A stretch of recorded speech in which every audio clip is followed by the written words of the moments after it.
career as a question. rapist? What? 74, 65, 61, 6D. That's number one.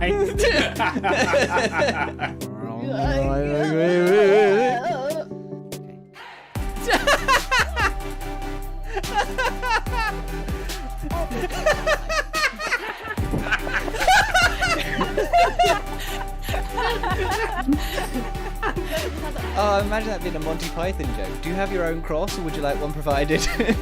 We've been privatised. Well, I don't know. Like, Jamie could be a fetishist for all I know. And, like, I'm not going to judge him for it much, but at the same time... Well, yeah, but I guess, yeah. Me be you heathen bollocks. I feel like I always end up being the villain in my own streams. Hello, everyone, and welcome to the podcast. I'm just hitting record on my Audacity. I have the audacity to record this shit. You have not selected an audio device. Would you like to select an audio device driver now? Yes. There's a honk in the background. Honk. An angry honk. They're telling me to hurry up. They're angry at me for not setting up my audio devices. People who have Audacity to use Audacity. I don't have the Audacity to use Audacity. I fear the Reaper to use Reaper. When you're all set up, I have a question for you. We discovered a difference between Laura and I, in which she thinks I'm mad, but I don't. I would hope that there are different. I would hope that there are differences between you two. This is the only one. Okay. Yeah. So cloned likeness, but there's about to be one exactly difference. the same. Yeah. So. Okay. I've now started recording. Ask your question. Okay. So we had a conversation the other day where she had a sock with a bunch of holes in it, and she was sort of umming and ahhing about like throwing it away, right? And she said that when one of the socks in a pair gets so many holes in it that it needs to be thrown away, she throws both of the socks away, the whole pair, right? Whereas I personally am happy to just throw any single sock away, and then just continue existing with the remaining socks, right? Oh no! So my question to you and to chat is: do you throw both the socks away? Do you throw both the socks away, or do you throw the single sock away, or do you do something different?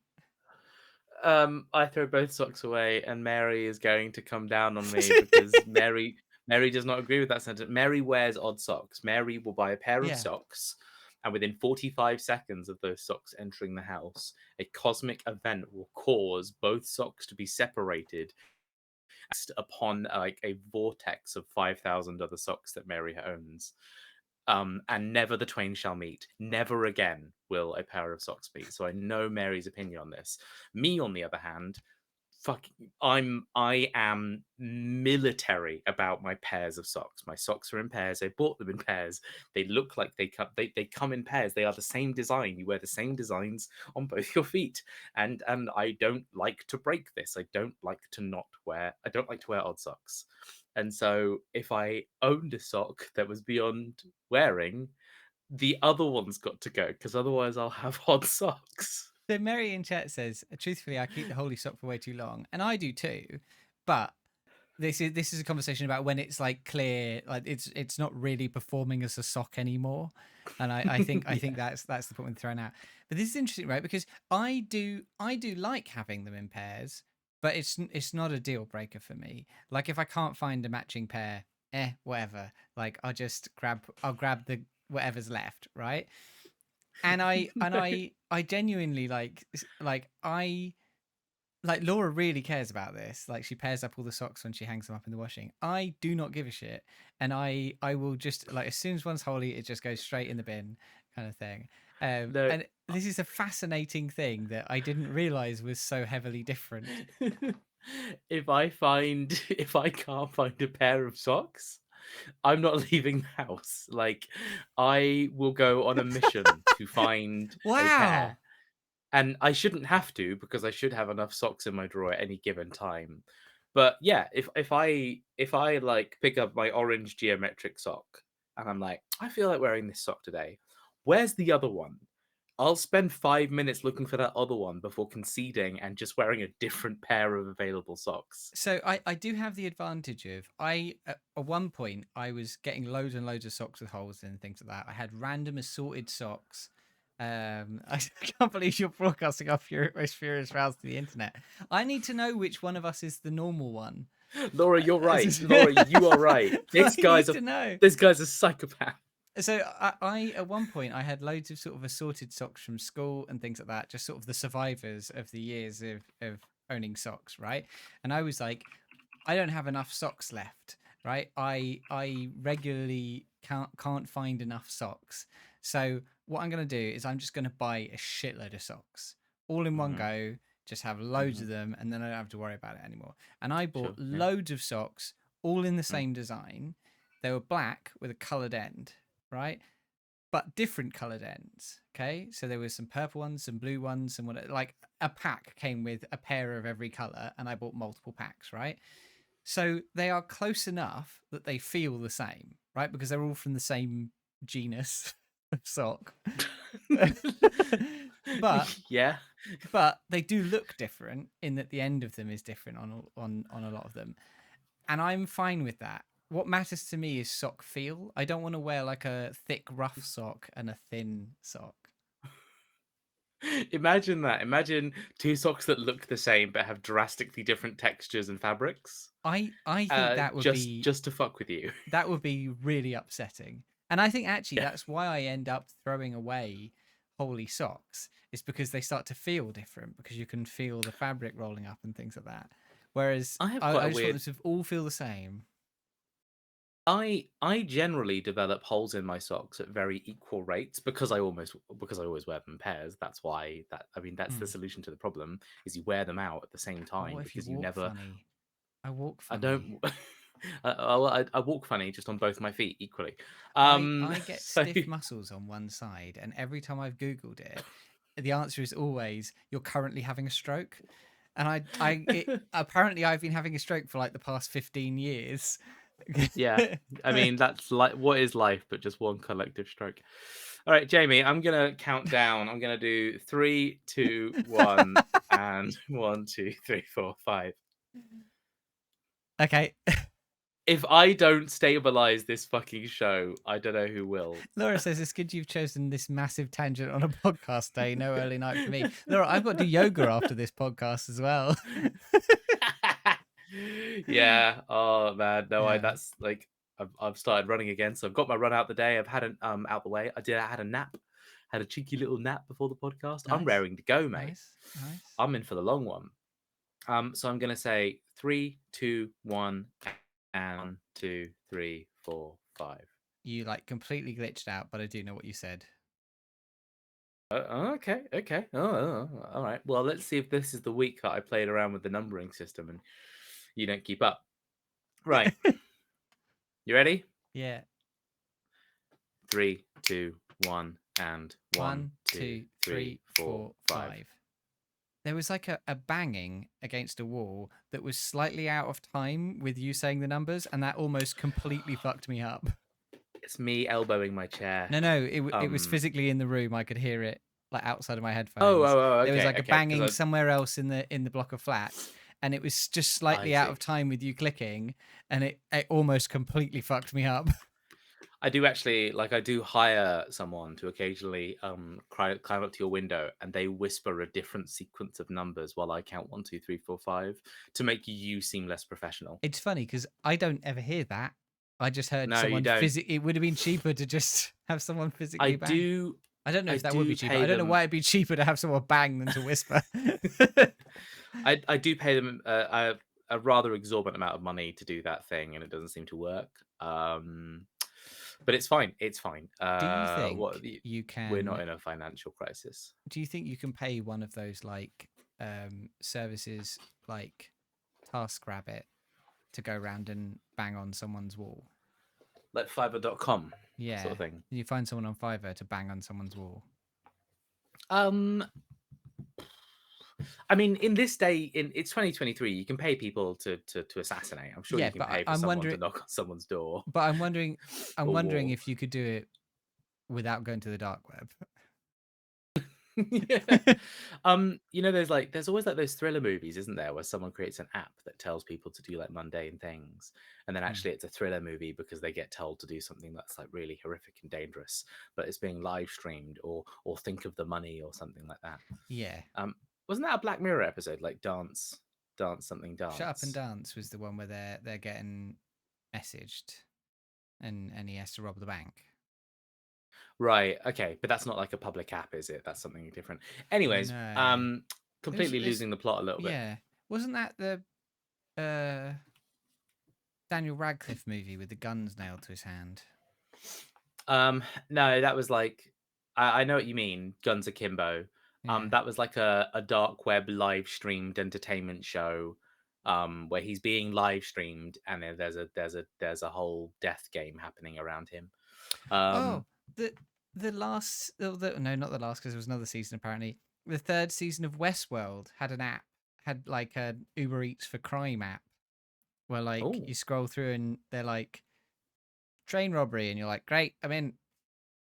Pretty sure it's also just how side quests work in like GTA 5 or something. Yeah, yeah. You know, Yeah. why haven't we reached that age of like criminal activity yet, where it's like a little ping on your phone and just like there's a little Maybe you get it a little is. push notification. Maybe it is in just worlds we're not privy to. Maybe we just there haven't is. installed the app. Maybe there is a grinder for crime. Crimeder. Dear audiences, if you know of a app that gives you push notifications of crimes that you can commit in your area, if you let can us know. get me on Crimeder. Grinder. I'm ready. I'm ready for a review podcast show, and it's weird being the first person to initiate this conversation. Yeah, I don't have a TT. That's absolutely not my responsibility.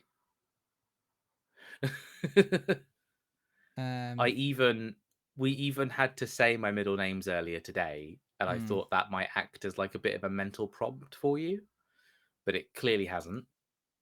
You're just completely lost. Okay, in your own I'll little go on. cloud.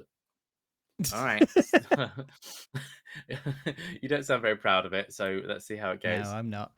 Hello, everybody, and welcome. Oh, I'll start again. Hello, everybody, and welcome to this month's episode of the Bunyip Review, the podcast where I'm your co-host, James the Bunyip Man Willis, and I am here with my co-host, Jonas Toilet Taxman Garway.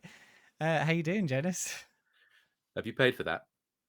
Have you paid for that toilet? Is that taxed? Yes, I'm up to date. I've got my tax disc. It's stuck on the thing on the front of the toilet, so that when I drive it down the street, everyone can see.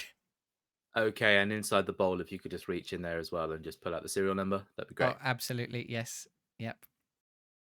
Just deep in there. It's probably quite deep. It often floats up when you do a pee. Yep, there it is. Ah, beautiful, beautiful. Can I just kiss that? Absolutely, of course. Mwah. That's my favorite part of the job. It's not required, is it? That's not actually part of the job, is it? Well, I wrote it into the roles and responsibility, the duties and responsibilities, as all employees are allowed to do.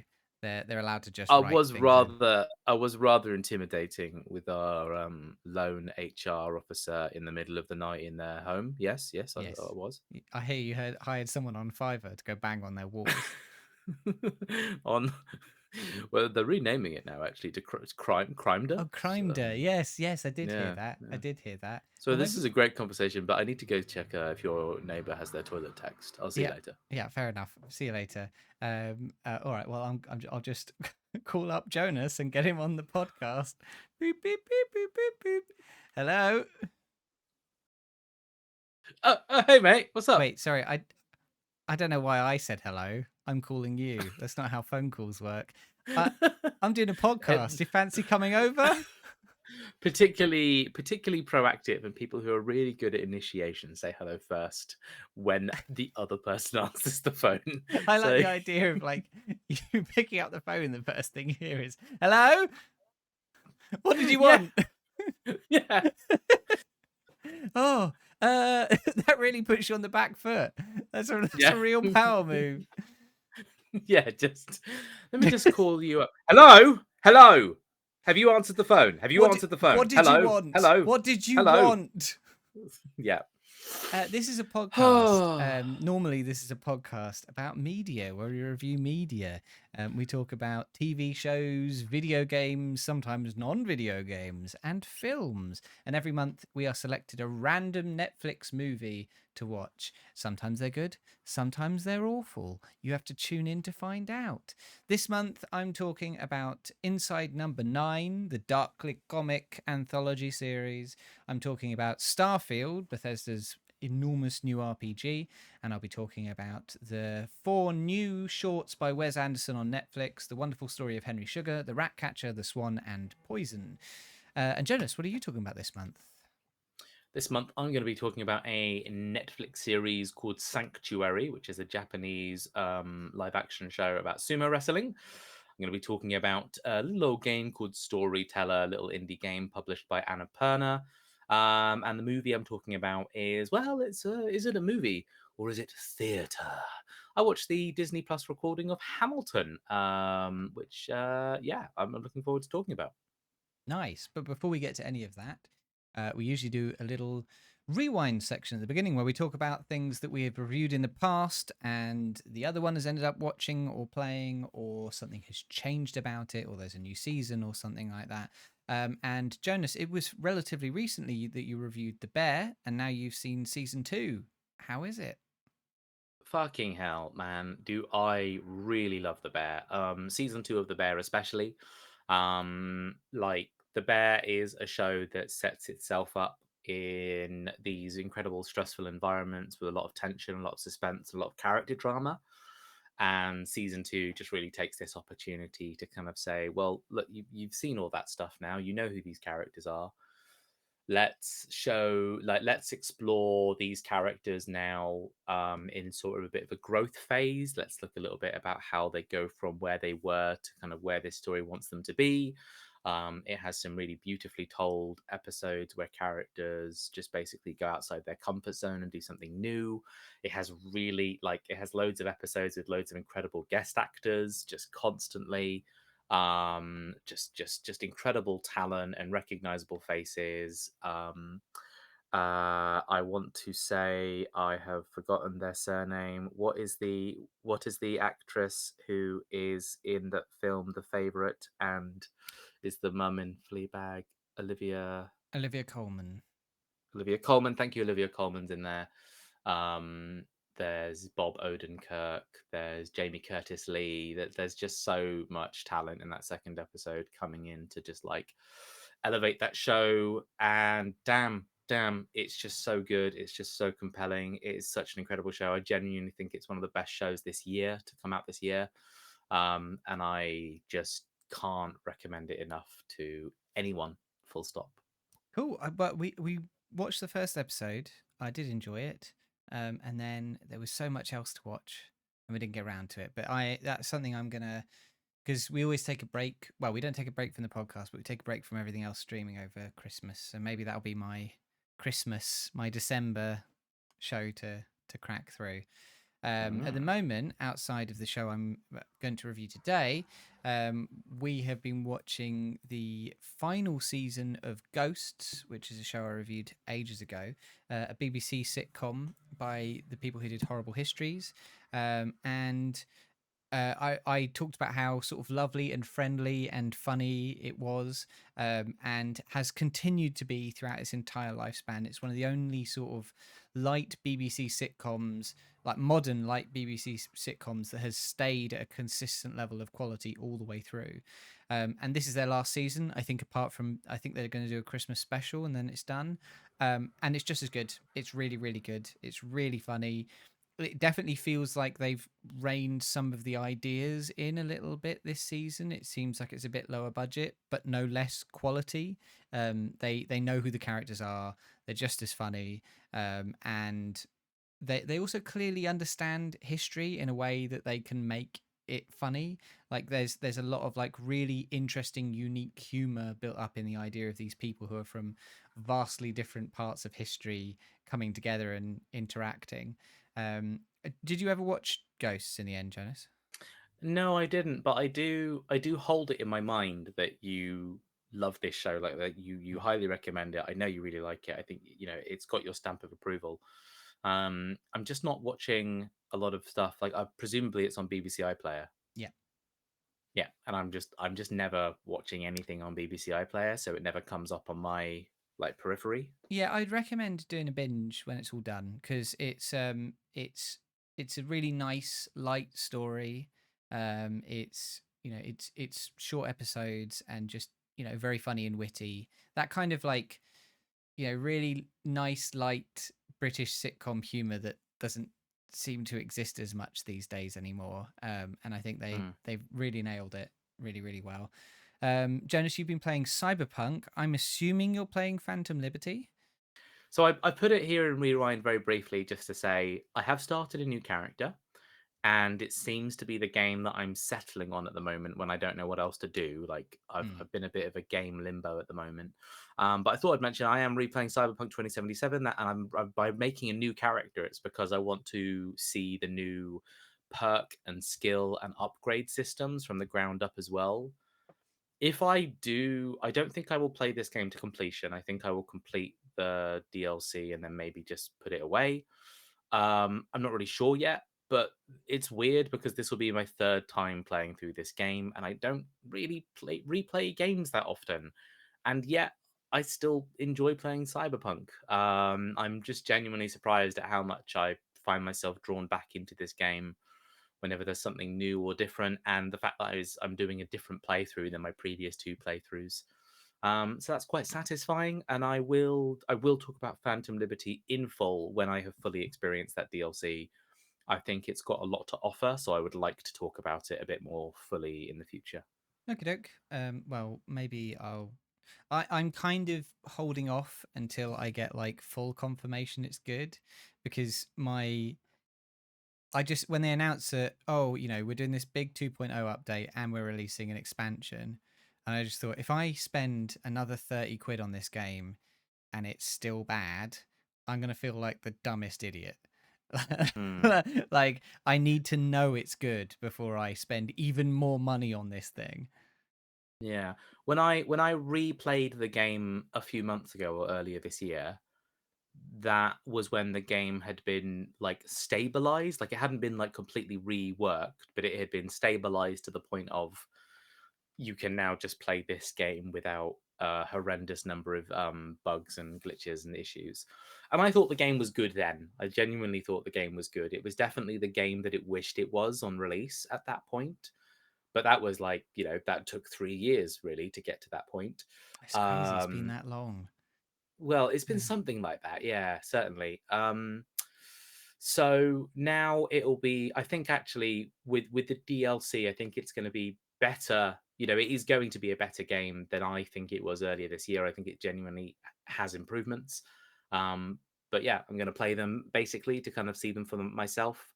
And the fact is I've now played this game at two different points of existence, and this will be kind of the third major point of existence.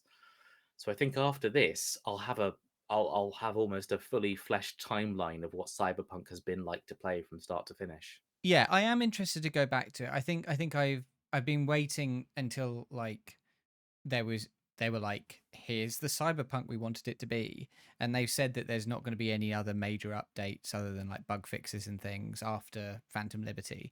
So that kind to me feels like the jumping on point. But I was just looking there now, like originally I played less of Cyberpunk time wise than I've played of Starfield.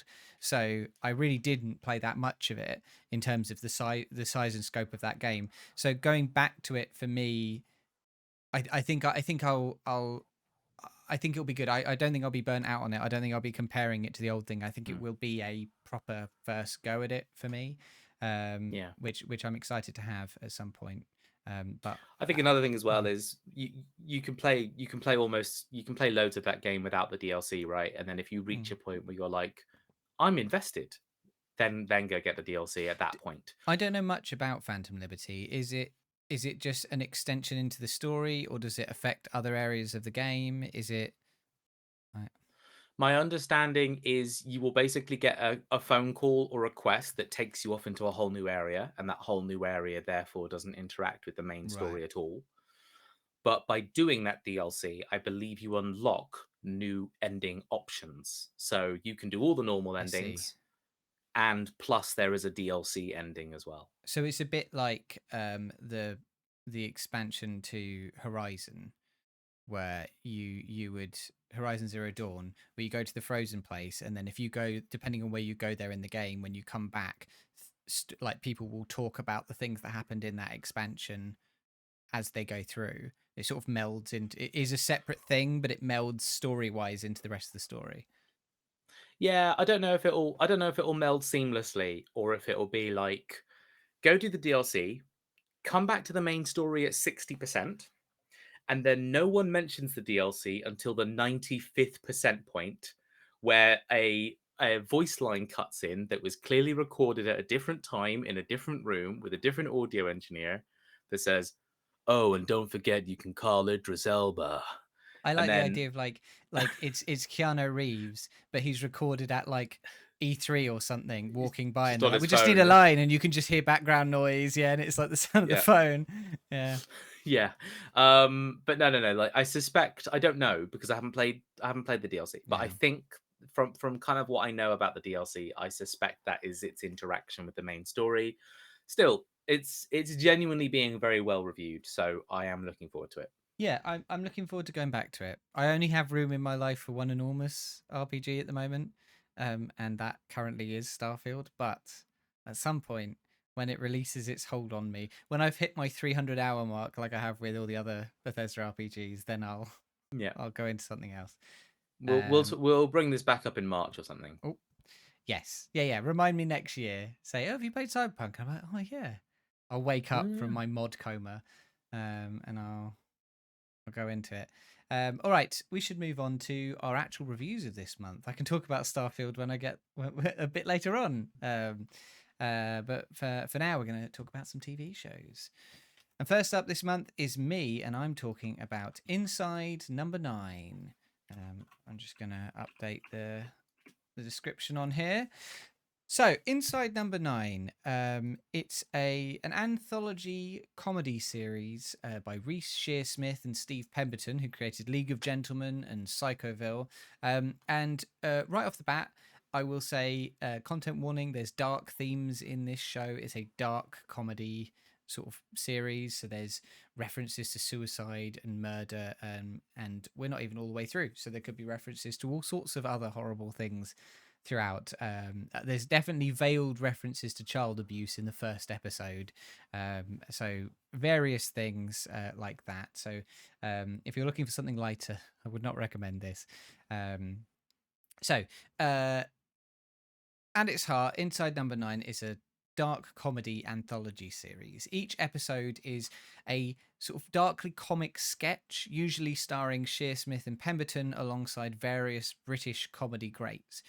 And what sets this apart from other anthology shows is the quality they manage under quite specific self-imposed constraints. Outside of clearly having a lower budget than other things, say, for example, Black Mirror and stuff like that, each episode is based in a single location, the number 9 from the title. So this could be a beautiful house that's number 9 on the street, or the 9th carriage of a sleeper train crossing France, or even the 9th cubicle at a call centre for the emotionally distressed. Stories are small scale, and they feel like they could be stage sketches, just put on screen. The single locations give them focus, and the way that they creatively use these settings is a continual draw to come back and watch the next one. You often find yourself finishing one and then seeing the title of the next one and thinking, oh, where is that? Like, where's that going to be? What's that going to take place? The productions feel fairly minimal, choosing to rely mainly on the performances of the cast, which they always manage to get their money's worth out of.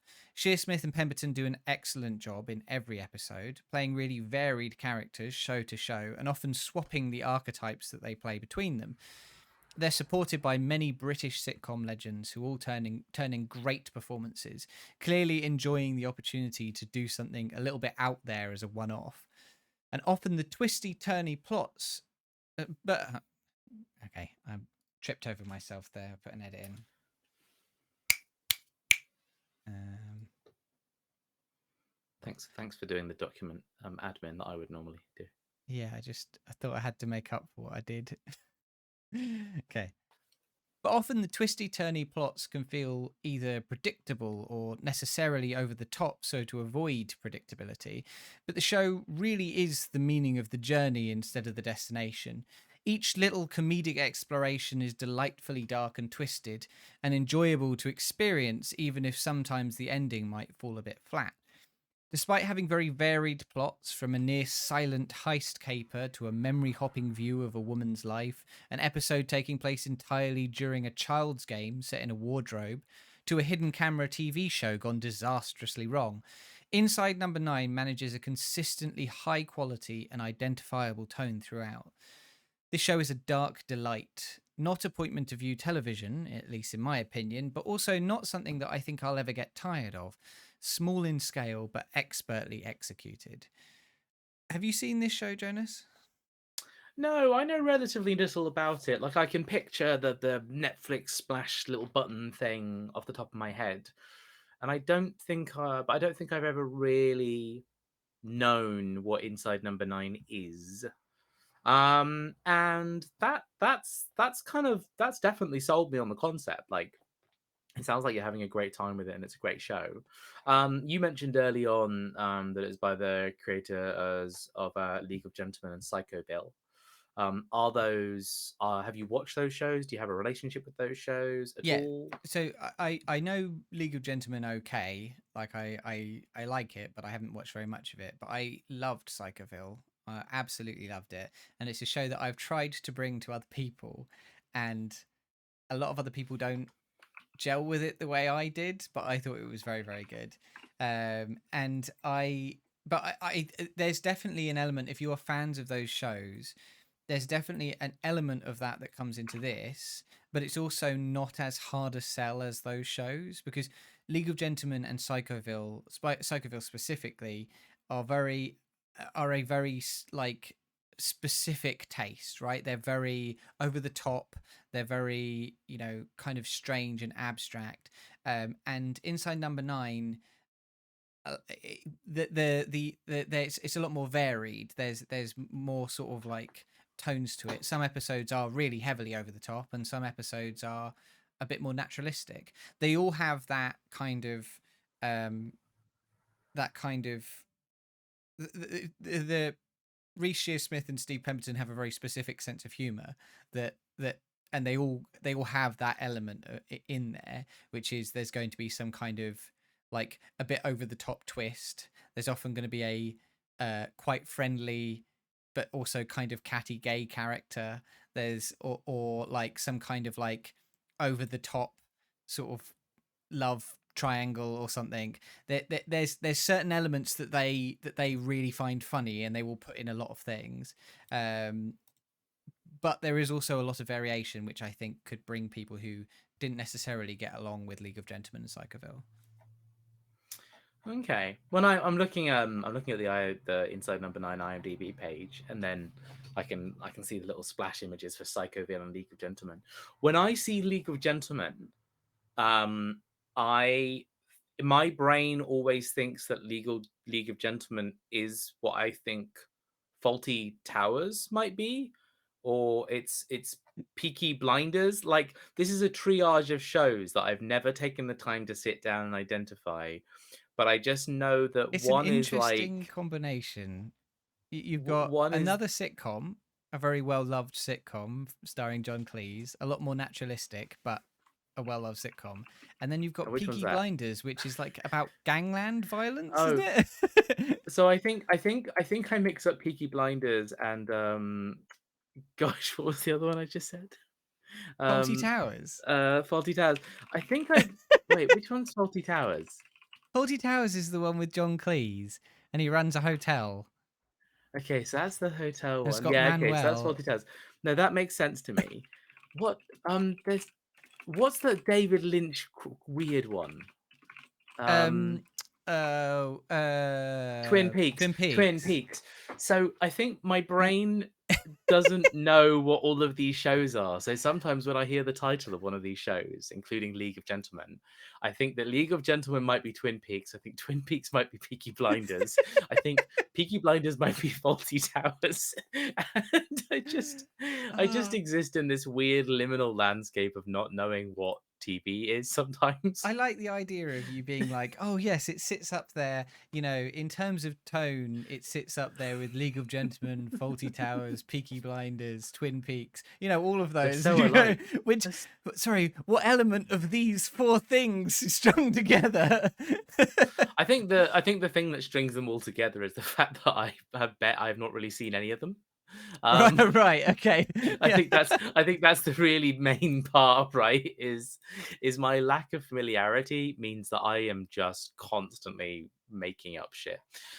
Inside Number 9 sounds hugely fun. Are these you said that they were like quite low budget and all set in one place. Are they like short episodes, like little kind of Yeah. like So, 5 minute, so 10 minutes, or no, like they're half-an-hour episodes, but okay, yeah. they're effectively that they feel to me there was a real feeling early on to me of that these are filmed versions of like a sketch troupe's stage sketches, right? A bit like how Auntie Donna took their stage sketches and made the shorts on YouTube of those kind of things. Mm. That was the feeling it got to me. So like the first episode takes place entirely. It's at a someone's engagement party, a woman's engagement party, and they have a family tradition of playing sardines at family events, the game where like someone hides and then everyone has to find them, and when they find them they all squeeze into the same place. So the whole episode takes place in a wardrobe with people turning up and progressively filling up this wardrobe full of people, and they're all very different people and things start to come out about them. But it really felt like the kind of, and it had like the more you learn about the people, the closer you got to what the twist was, and then there was a kicker at the end kind of thing and a big twist at the final part. But it felt like this could have been a stage show, right? You could have seen a sketch troupe do this sketch, right? And that feeling of like contained ideas, right? That it is all, not all of them are that small, right? There's a sort of there's like a sort of heist caper episode where two people are trying to steal a painting whilst the people they're stealing the painting from are in the house, and so it's all sort of slapstick, like hiding behind sofas and all these kind of things. But there is an all-around feeling of sort of them being one simple idea executed very well through performance and that kind of thing. And the contrast I would really draw is like when you think of anthology shows, you probably think of Black Mirror, right? Or you think of what was the one that you reviewed before? It was a remake of an old show with Jordan. Twilight Zone, yeah. Twilight Zone. So you think of Twilight Zone, you think of Black Mirror, you think of these sort of American shows, or these bigger ones, right? These bigger ideas, right, where they're trying to say something, or it's like kind of dramatic, or that kind of thing. This very much doesn't feel like that. This very much feels like a smaller, more focused performance piece, rather than Black Mirror's like big, wide-ranging. Here's a short film story kind of thing. I think it sort of feels like something you could watch an episode or two between anything else. Whereas those bigger shows feel like they're like appointment to view TV. You sit down and you over a week watch all of the Black Mirror ones that came out this season, and you talk about which one's the best. With this, you're like, that funny little thing that I watched in between two other things that was just really nicely done. Yeah, I see what you mean. Cool. I'm glad that you've had a positive experience of it. I'm probably just gonna watch it. Like, I think I might just put on Yeah. some episodes at some point while I'm working in the near future and see how I go. There's loads of it. It's a BBC like sitcom, so it's half an hour, 6 half-an-hour episodes a season, and I think there's 8 seasons out now. And I think we're just about to start season 3 next time we sit down to watch some. Apparently 50 episodes. And that might include season 9, episode 1 that hasn't been like shown yet. But yeah, cool. All right. Yeah, that sounds good, and I'm pretty sold. Thanks for watching it, so that For you. yeah, it's like watching it so I don't have to. No, thanks for watching it so that I will. This is a light tangent, but that's been the theme of today's podcast.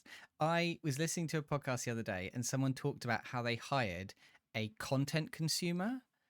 And what this is they hired a Gen Z guy to basically watch TikTok and like Twitter and things like that, and like write up a report at the end of the week that was like, here's the things you actually have to watch. And like they would watch all the person's friends like TikToks and Instagrams and things like that, and be like, you don't have to watch these, but here's the information, here's what's happening in your friends' lives and things like that, and then presented them with a report. I heard in a podcast of mine how there's this wrestler, I think his name's called he's called the Black Otaku, Brennan Williams, who just admitted recently on some talk show, he was like, oh yeah, I found some kid and paid him £1,000 to complete Elden Ring for me and get me all the best gear so that I can play Elden Ring with all the best gear. That to me is less weird than the content creator thing, content consumer I don't, thing. the content consumer thing is weirder, but I just like that in almost the same span of time, I've just heard a story of someone paying someone to do something for them that is generally considered like something you should do for yourself, but oh well. I mean, these days you can pay a man on Fiverr to go knock on someone's walls. So Knock on someone's really, walls. Yeah, you can pay anyone to do anything. you can But that pay Elden Ring well. one feels to me like a sort of manual, like microtransaction. I just want to put this out there to the audience, by the way. I will accept money to complete games for you. I will. I'll do it. I won't be weird about it, and I won't make you feel weird about it, and that's my gift. And depending on how far away it is from me, I will accept money to go knock on someone's wall. I just like yeah, this podcast just becomes us like shilling ourselves out for like random services. I mean, it's not making any money in any other way. Exactly. we need to get our kick somehow. You need to advertise James, Raid Shadow Legends or something. Speaking of which, no. Jamie, so Jamie, you live in a place, and it's not the number 9 of your it's not the number 9 of your street. It's not the number 9, it's the your house address as you write it out. Postal address is One Sentence Review. Then the road name is of the TV show, and then the region is called Inside Number 9. As in this postal address that you live in, there's a silly number of events happen that require Reese Shearsmith and Steve Pemberton. Wait, no, they're the creators. Who are the actors? Are they one the same? They are also actors in it. They're one the same. They come into your home, and a bunch of very different adventures and hijinks and tonally different stories are told. And at the end of it all, they realize that your address was a one sentence review of Inside Number 9. And now you tell me what that one sentence is, please.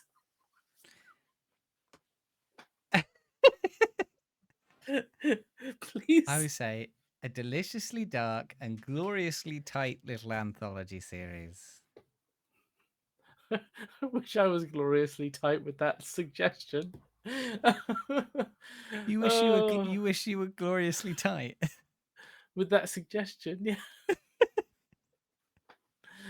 Well, thanks, James. I couldn't comment on whether you were gloriously tight or not. Well, find out next month. What does that mean? It just means you and me can hang out this month, and we can find out if I'm gloriously. Okay. Well, so moving on. This month, Jonas, what are you? That was inside number 9, by the way, in case you lost track of what was happening. Jonas, what are you reviewing this month? I just need a moment to compose myself. Jamie, I'm going to review a show called Sanctuary. Sanctuary, definitely some content warnings for this show. It's got quite a lot of violence in it. Some of it a little bit bloody and gory with some serious injury at points. And I would say it contains a lot of abusive relationships, both of like the toxic masculinity kind, but also the kind of romantic, manipulative kind. So just be aware of that if you're sensitive to those kinds of things. Sanctuary is it's a brand new Netflix drama. It came out this year. It's a drama about sumo wrestling. It's a Japanese show filmed entirely by, in Japanese show.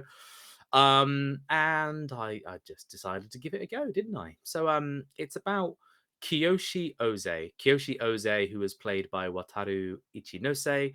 Kiyoshi is a violent punk who kind of shakes down people for cash in the hopes of saving enough money to pay off his father's debt and buy back their family sushi restaurant and ultimately return to happier times.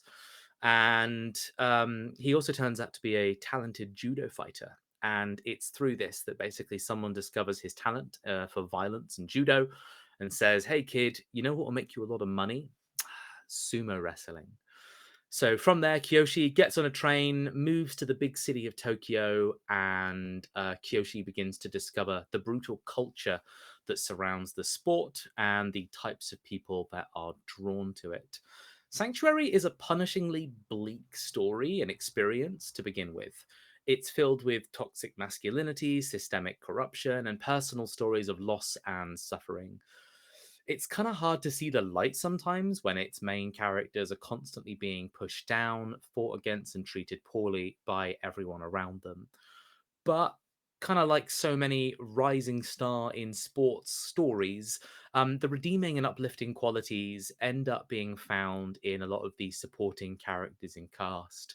In Sanctuary, Kiyoshi, for example, by the end of episode 1, is feeling the stress and pressure of sumo culture, but is urged to continue on with it with a younger, far weaker and more vulnerable sumo student called Shimizu, who's played by Shota Somatani, as well as being supported by a young and upcoming journalist called Asuka, who's played by Shioli Kitsuna, who was in Deadpool 2, by the way.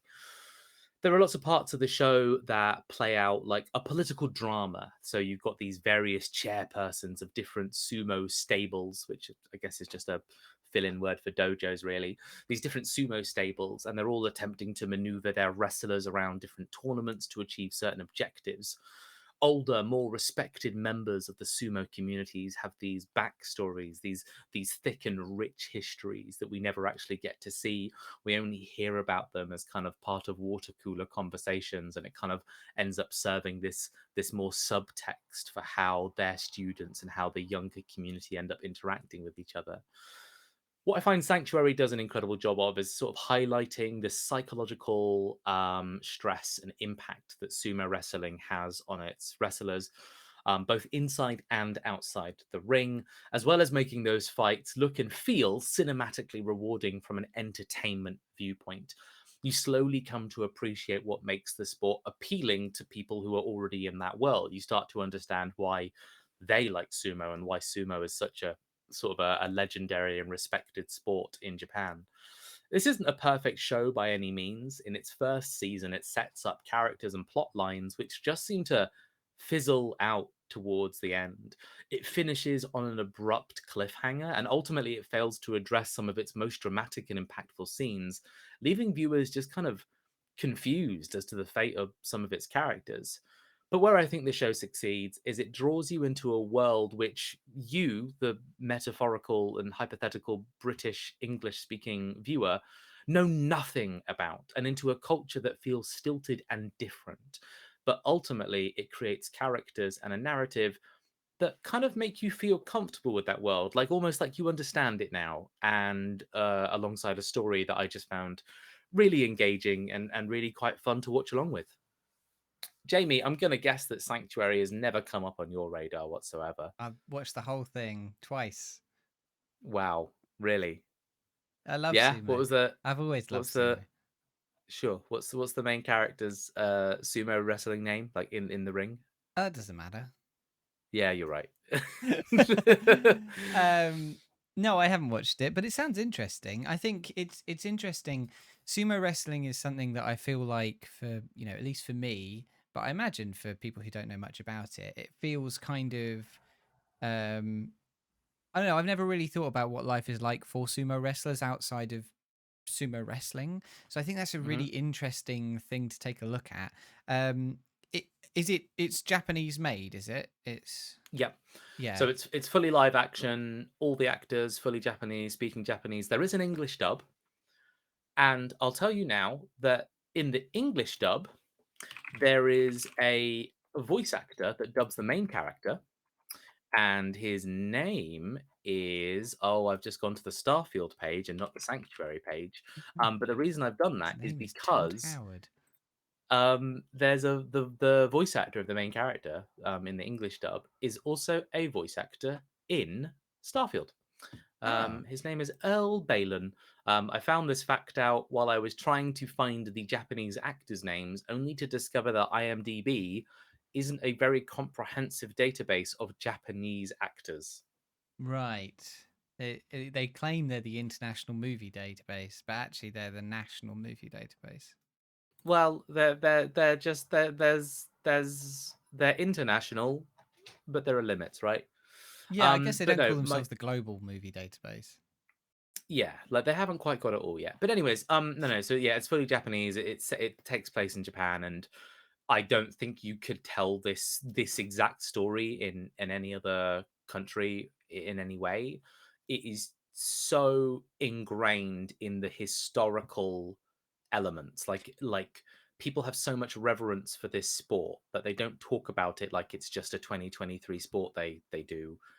They talk about it like it is historical, 1,000-year old age, you know, thing with ceremony, and there has to be respect and reverence to the way that things have been done up until this point. So obviously you like this show, but how does it feel as does it feel like it really like it aims itself outward to people who wouldn't know sumo very well as a thing? I mean, I guess the concept of someone being told that they would be good at sumo and following someone who's entering the world is a good entrance point for people who don't know the world of sumo. But like, we watched a film about basketball back in the day on the Netflix randomizer, and it was very heavily American. Was it basketball? Yeah, it was basketball. We watched one that was about basketball. We also watched one that was about like an Indian footballer at some point, I think. No, but I'm thinking about the basketball one because the basketball one was very heavily about the way that the American sort of youth like sports thing worked. How he wasn't supposed to get paid, and that was against the rules, and so it kind of maybe damaged his prospects and all this kind of stuff. Anyway, it was about quite specific American things that it took no Mm. time to explain because it felt like this is a movie for Americans or about Americans, or like it's not really aimed at people who wouldn't know what's happening. Do you feel like this? Do you feel like this had an eye on explaining this culture to other people rather than being for people who understand it? I think it explains this culture incredibly well to someone who doesn't understand it, and it does it in a few ways. The main character is new to sumo wrestling, so people are constantly trying to tell him the importance of certain sumo disciplines, and he comes in as a bit of a punk. So part of the storyline is that he's winning matches in tournaments, but he's like flipping everyone the bird and doing the whole like that meme of the guy that like guzzles the champagne and bites the bronze after coming Yeah, yeah, third place. He's doing a bit of that, right. and it ends up upsetting so many people, because it's like how dare you do that in our sport? So in those conversations, we end up learning a lot about, well, why is that important? Like, Mm. why are people upset about that? Yeah. And the other lens you get is you have a journalist, a female journalist, who basically got kicked off her team at the newspaper and put onto the sports team as a punishment. Right. And so she begrudgingly has to learn about sumo with her new boss. And so she acts as another lens, and she kind of acts as the voice of like, she kind of acts as like a millennial slash like Gen Z voice of like, why is it like this? Why are all these old men doing these? Like, why are all these old white? I say old white men. Obviously, it's Japanese, right? But it's this idea that like these old entrenched historical businessmen. Why do they insist on entrenching their system? And why is it all circle jerky? And why? Why is it like this? Why can't it be flexible and modern? And why can't there be care and like you know why can't we just live in the modern age? And so you just get all the information the same way that she does, which is just like it's just a bunch of old Japanese men who basically say, because of the respect, no, Mm. we respect the sport, so we don't change the sport. And you have the same response as her, which is, that's pretty fucked. But what's weird is the show doesn't do anything to address that never changes, if that makes sense. Yeah. Instead, she just ends up liking the sport as is ultimately over time. She ends up learning the respect rather than the sport changing because of modern times and modern, things like that. It's an interesting But if message, sort anything, of like, becoming sort of understanding the, like, sort of becoming a fan of the underlying stuff and becoming immersed in it rather than seeing it as an outsider. Yeah. yeah. But honestly, I think there are elements there where it's like, there are only a few Japanese things that might not make sense to you. The dating culture, for example, like, there's them going out to bars and these girls hanging out with them, and then one girl becomes a girlfriend, but she never becomes a girlfriend in the way that you and I would understand like dating. She remains like this distant female friend that is cute and romantic, but never, or cute and flirty, but never romantic and never intimate. And that just seems like, that's kind of like a weirdly normal thing at that young level of dating over there, where you meet a Mm. girl in a host club where she works, and it's her job to keep getting you to come back to the host club and spend money and flirt with her. It's genuinely a weird, it's a weird part of Japanese culture. But then a normal person, I think, doesn't have that problem in Japan. It is an outlier thing even in Japan. Right. But the show has that, and I know more about that because, well, mainly because I've played bloody Yakuza games, which Because you're a they've taught me weeb. so much. They've just taught me so much, like, genuinely weird shit about like Japanese culture, young and old, and crime and legit and stuff like that. But I think this is a very accessible show. It's being heavily talked about in English audiences. Like, it's got a great score in Rotten Tomatoes. It's got a lot of English people talking about it in reviews and giving feedback on it. And the fact that it has English dubs with relatively, like, not small time voice actors. I mean, the fact is, the voice actor that I'm looking at right now has actually done loads and loads and loads of video games like Starfield. It seems pretty legit, and it seems like Netflix want this to succeed around the world. Cool. All right. Well, it sounds interesting. I may give it a go at some point. Maybe. All right. You've grown up on the mean streets of Review Town.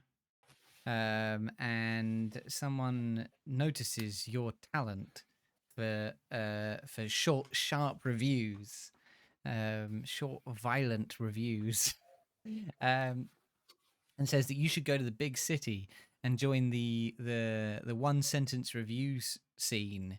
It's real big out there. It's like a historical tradition. And you go out and you become the bad boy of one sentence reviews. But the community, it's very old, and it dislikes your sort of devil may care attitude to reviewing. And slowly over time, you develop a respect for how one sentence reviews are supposed to be done. and eventually you give your final one-sentence review of your career, which is a review of the show Sanctuary. Yeah. Sanctuary is Good. Yeah, it steps into the ring and it doesn't mess about. And after giving your review, you suddenly die, and happy and content with your life of reviewing. Okay. That's how the show There's ends, no one right? on the... He there's, finishes his last sumo and then just dies.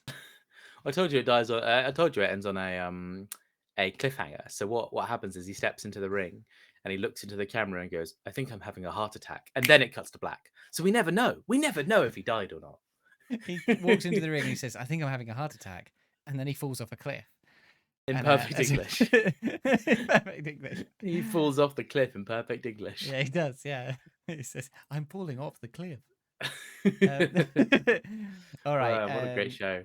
That's the TV section. We're going to take a brief break because I imagine Starfield's going to be a big one. So we'll come back and talk about that after the break. But when we come back, we've got games, we've got Starfield and Storyteller, we've got movies, we've got our random Netflix movie of the month as well, which is a little documentary about the Miami Showband massacre on Netflix. So tune in to hear our thoughts on that and us deciding what we're watching next month. I got them here.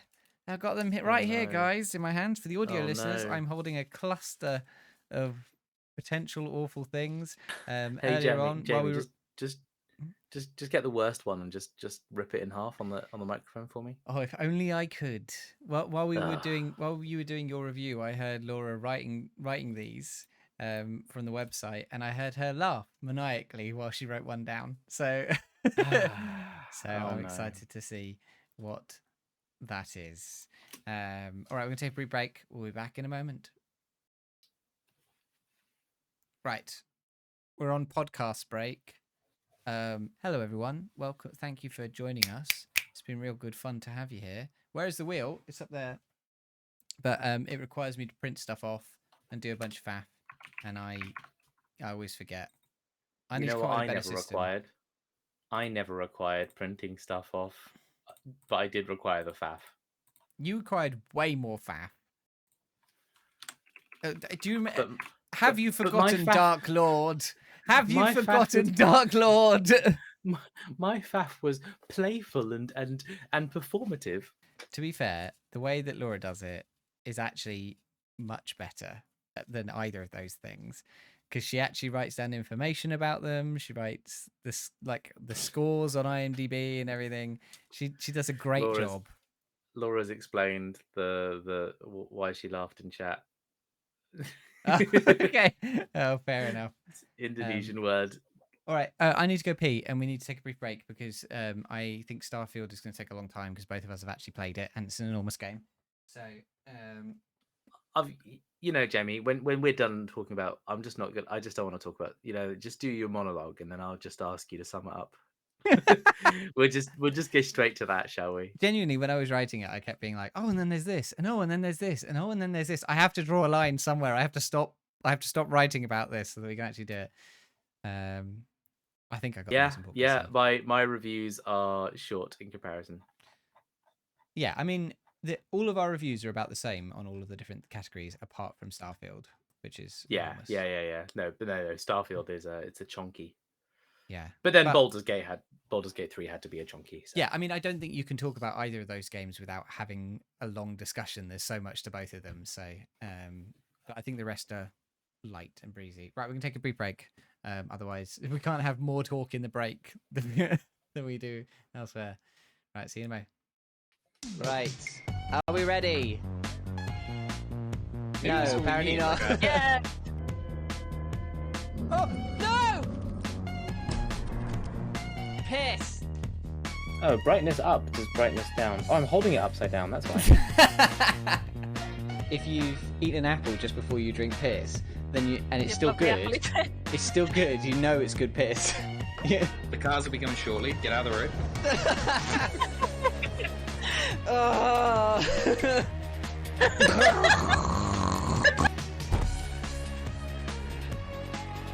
Oh, no. I forgot that. How do you know the key for that?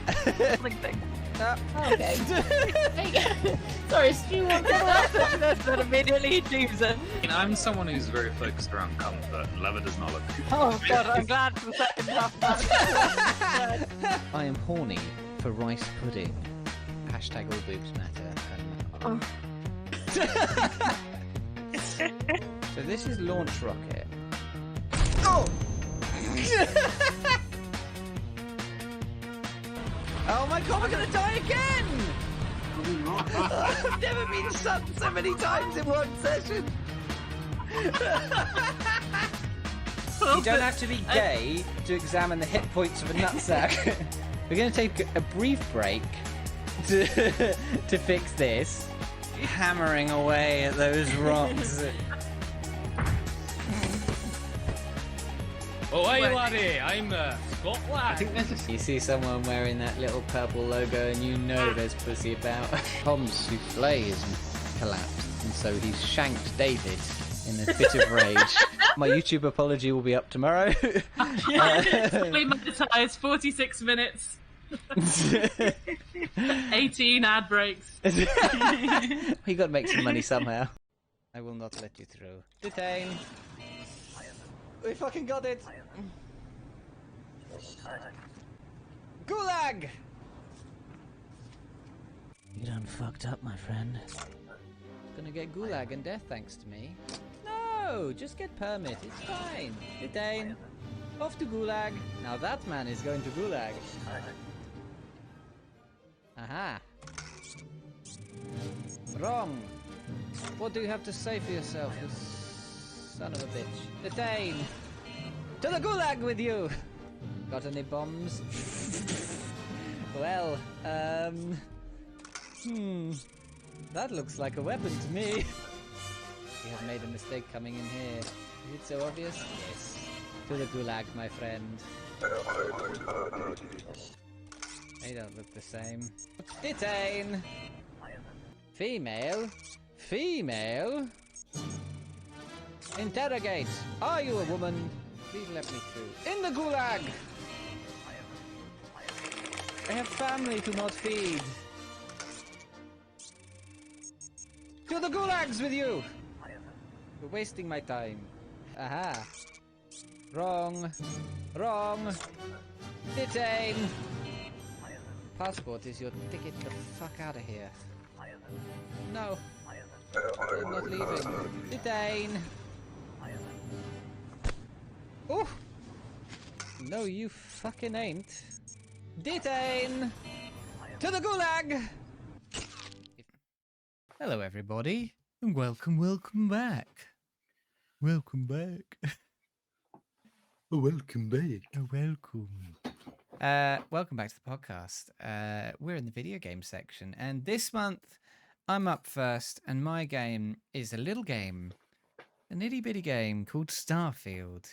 Starfield is the latest Bethesda RPG, and you play a space miner mining space rocks in space. You find a mysterious magic rock, and when you touch it, you have a hallucinogenic experience. And when you wake up, you meet a man who wants you to take the magic rock to his fancy explorer club. And thus, your adventure begins. A classic story, a classic tale. Starfield is an enormous game that will be hard to adequately sum up in this review, but I want to at least give you a bit of flavour and help you decide if it's the enormous RPG for you, because there have been so many good ones recently.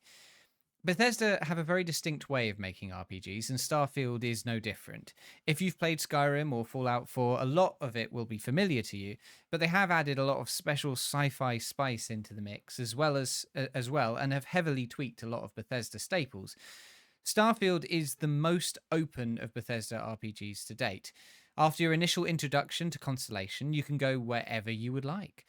Interplanetary travel is your main way of exploring new places, using a galaxy map to hop from system to system, planet to planet. And once you've found the planet you want to visit, you select a landing zone and drop down onto a large square of surface to explore. For major cities, this will include the city itself, possibly broken into various chunks, and sometimes a surrounding area. The cities in this game are exceptional, probably the best in a Bethesda game yet. New Atlantis feels big and bustling, Neon feels maze-like and grubby, and each named settlement feels like it has a unique identity. You can imagine every player having their own unique favourite port that they call home. Other planetary points of interest are one of the weaker parts of the game, though. Randomly generated landscapes will have assorted points of interest procedurally scattered across them, and these POIs vary in quality from quite good to utterly pointless, but they are spread so far apart with nothing of interest between them that finding them feels like an absolute chore. It's a stark contrast to the crafted maps of earlier titles, and really feels like a content over quality choice. Also, points of interest can end up being repeated, meaning I found the corpse of the same scientist on 3 different planets, 2 of those during main story missions. But where the game does excel is the written and crafted content. Starfield has that familiar style of pulpy writing from Skyrim. Quests are to the point, enjoyable slices of action with broad strokes, plots, and well realised characters. You can hunt for lost space pirate treasure, you can become a corporate spy, a stellar cowboy, even the Starfield equivalent of Batman at one point. The key word here is variety. You can have the experience you want, and Starfield will not get in the way. The space hopping nature of travel means that you're not bounded by getting through local content to get to later storylines. If you're interested in something, you can just go. And this ethos bleeds into the changes to the standard Bethesda game systems too. Skills feel impactful and varied. No skill choice feels like it's just a number change, with even basic things like certain diplomacy options or even the stealth bar locked behind skill choices. Character creation allows you to take traits that actually heavily impact the game, from being born on Neon and understanding the local gangland underworld, to having an adoring fan that follows you everywhere, to having loving parents that you can go and visit. It feels like a game that, where possible, refuses to get in the way of you enjoying yourself, and I love that about it. The only real issues with it are that often it does get in the way of your fun, even if that's unintentionally. The outpost system that should have been an evolution of the Fallout 4 base building system feels like a step back. It has fiddly controls, frustrating mechanics, and is missing seemingly simple things like internal doors for buildings. Bethesda simply refuse to learn the lessons of other games or even their own. Menus are big and blocky, showing little information. Important PC quality of life features are missing, like decent sensitivity or FOV support or DLSS. And some areas of the game are so horribly optimized that I often try and avoid even taking quests in those places. Starfield is really a great game where it counts. Its quest lines are great, both being respectful of your time and yet fully sucking me in for hours at a time. Its combat, characters, and new features like ship modification and space fights are very enjoyable, but its polish is not uniformly applied, and some areas feel very let down. I hope over the time that things get brought up to the standard of everything else, either by Bethesda or by modders, but for now, I feel like I've got my money's worth out of it already, at least. Jonas, you've played a bit of it, and through our brief conversations, you sounded like you were having more of a frustrating time with it than I was. How have you felt about it? Yeah, I have had a frustrating time with it, and I think a lot, a lot of my frustration comes from the fact that that emergent storytelling, that kind of like finding stuff and being surprised by what you find and being led on like little kind of adventures by the things that you find, don't feel as present as I'd hoped, or like as present as I'm used to. And I for my money, the reason that is when you when you make a game where you are on your feet and everything is on a landmass, then when you go from A to B, you end up walking past 7 different things, and those 7 different things can be mundane, interesting, they can be obvious, they can be subtle, they can be on your compass, they can be someone running up to you, but they can be emergent kind of interruptions to your gameplay. And things like that. And where Bethesda got really good at like implementing those storylines was making it so that they didn't happen reliably in the same place at the same time all the time. They would become more emergent in the sense of this NPC could spawn at any time, at any place, at any time during your journey. In which case, you wouldn't like, you could replay the game, and that quest might not happen in the same way in the same place, etc. But one thing I just had with Starfield, I was like, I'd pick up a main quest and it would tell me I need to go to that planet in that system over there and go to that bunker or something. I'd be like, okay. And I'd open a menu and I'd zoom out on that menu and I'd click on an orb and I'd click on an orb and I'd click go. And then I'd be there, but then I wouldn't be right at the base. I'd be like a kind of a 2-minute walk from the base on this new planet. But then there was nothing between me and the base, and even if I'd landed further away from the base, there would have been nothing between me and the base, because the planets generally seem quite bare and um really lacking in that kind of like, I know you can't make 10,000 planets interesting, but I struggled to even find 5 that outside of the main cities, where obviously all the effort and writing and scripting has gone into. I really struggled to kind of like justify why all of this open land and random space existed for me to explore. It gave me a universe to play with, and then it had the No Man's Sky release issue. Mm. What do I do in this massive universe? I think it's interesting because I felt very much the same way when I first started, and I think that over time playing it, I realized, and I'm in no way saying that this is everyone's experience or everyone should experience it this way, but for me, basically what I realized was I came in with a lot of expectations from Skyrim and Fallout that were coloring how I felt about this system. Because now I kind of look at it that when you walk around the cities, right, I would wander around the cities looking for shops that sold the things I want or stuff like that. I would encounter people who would give me a mission or talk about a thing, or like I would hear stories about places, like someone go, oh, I love this planet Paradiso, which has all these things. And I would hear about places I wanted to go, right? The places that actually mattered out in the world, that in the galaxy that I'd want to go to. And what it started to feel like was that explorative bit, that bit where you would just come across things as you go along, that is in the POIs, that's in the cities, that's in, going to like getting a mission that sends you to, there's a whole plotline about being a corporate spy that sends you to various planets to sabotage companies. And when you're there, you'll have no reason to go to that planet other than for this mission. But when you get there, you realize that there's whole new ship parts you could buy here. There's whole new quests here, that kind of things that are going on that you'd have no reason to go to that planet other than you happened across it because of this thing, or because maybe you accidentally explored and ended up there. And what they've done is they've taken the sort of time where you wander down roads in Skyrim or Fallout and made that within the cities and the POIs, and then taken all the random dungeons and everything and just scattered them and said, okay, if you want to do random dungeons and shit like that, you can drop on any planet and wander in any direction. You'll find one of those things. But the stuff that's actually written, that's curated, you're gonna be able to find those things in hubs, and then we're gonna send you to those places. And when you get to those places, maybe you'll hear a radio signal which sends you somewhere else, and maybe you'll find a note in the base that you're doing a thing that will send you somewhere else. But you won't have to wander aimlessly through a forest because there's nothing in that forest. Like, and on the other hand, it feels like those massive, empty, barren areas, they do feel weirdly, pointlessly empty.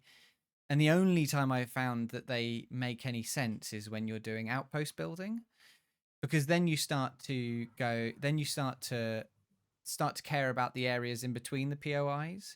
You start to go, okay, I want a certain variety of plant available, and I want a certain variety of animal available, and I want a certain mineral available. And you start to care about the spaces in between the POIs, because the stuff you want isn't in those; it's on the area. But I agree that if there's going to be a big future update to this game, it probably needs to be making those POIs more interesting and making the space in between them more interesting, maybe. Yeah, or just giving me a motorbike that goes in a straight line to the POI, Yeah. because when I land on a planet and I'm not interested in mining it for all its resources right now, I just see 3 points on my compass, and one is 600 meters that way, 1,000 meters that way, and 800 meters the other way. And if I want to explore them all, it's legitimately 15 to 20 minutes of holding down W. Yeah. Yeah. And that is not fun. But I do understand as well that that is an experience that I'm opting into when I go do that. It's completely optional, and I should probably just go to the cities where the fun is. But yeah, I found myself drawn to like this sense of, oh, I'm going to go to Earth's moon and I'm going to walk around Earth's moon, and then just discovering I was like, oh, this isn't. Yeah, okay. It's like there's a base with like two pirates, and I killed them. And then there's a science facility that had actually a little bit going on, but once I killed everyone, I just looted a bunch of items, and then I hit my cargo weight. Oh my god, the weight. The okay, yeah. So my next big bone to pick with this game is just how much it encourages you to pick up stuff and resources and materials and engage with its crafting system. It really wants you to engage with 6 different crafting systems, and by that I mean 6 different workbenches, which all require their own very different school of resources. Like the cooking requires ingredients, and the weapon upgrades requires, metal and alloys and things like that, and the outpost building requires raw synthetic materials and gases and things. But your character can carry so little, and your ship can carry quite a lot. But I also had a mission that gave me a bunch of robot components on my ship that were taking up 200 of Oh my no. 450 carry weight. And I then didn't know how to fly to the planet. Oh, that was it. And then once I got to the planet to deliver them, I had a glitch that meant I could never land on the planet. And the only solution to the glitch was to fly to a different system and fly back. But I only had 9 hours left to do the delivery in game time, which meant if I flew away, 9 hours passed and I couldn't land. And so I got very frustrated with this singular glitch. And it genuinely took me like a whole session of playing to solve this problem. It's interesting because the game very much encourages you to decide what you want to do, right? Like, so you can just choose not to do constellation stuff. You can choose never to engage with the base building stuff. You can choose to never engage with the junk collecting stuff, right? Because if you don't collect the junk, you just never operate a workbench. You can get decent enough weapons and armor and stuff by finding them on dead people, right? Things like that. But when you do engage with certain things, sometimes you will encounter something that's just not polished, and it puts a whole spanner in the whole system. Like that bug that you had landing on the planet, right? That is just a key break point that really fucks the flow of that thing, and they just happen every now and again. Or like I very early on modified my ship so I had a shitload of storage capacity. I had like 1,200 storage capacity on the ship, right? So I didn't have a problem with materials until I suddenly did, right? Because once you have that much in your ship, you can't take it all out and transport it anywhere because you immediately suffocate if you walk anywhere. So what I had to engage with the base building system. I had to, otherwise I just couldn't operate the game basically at that point. And at that point I was like, I fucking hate how bad this base building system is. I really hate how bad this is in comparison to a game they made a few years ago that they could have just taken that and put it in this game and it would have been fine. And you can sort of feel like, oh, you can go through the whole game never touching the base building. That's totally fine. You can never touch the base building and you'll have a great experience. But as soon as you do touch the base building and you wind it into your game loop, because it's less polished, it starts to bring your experience of everything else down with it as well. It's strange. It definitely doesn't go at the pace of the worst part of the game, but the worst parts of the game do start to pull a dip in around it. Yeah.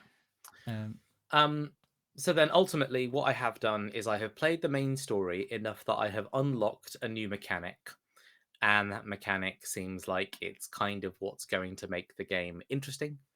Or at least it's going to somewhat alter the gameplay, like how I engage combat and conflict, and it might have some interesting stuff in there. I don't know yet. Yeah, interesting. I unlocked that mechanic and went, I'm never going to use this.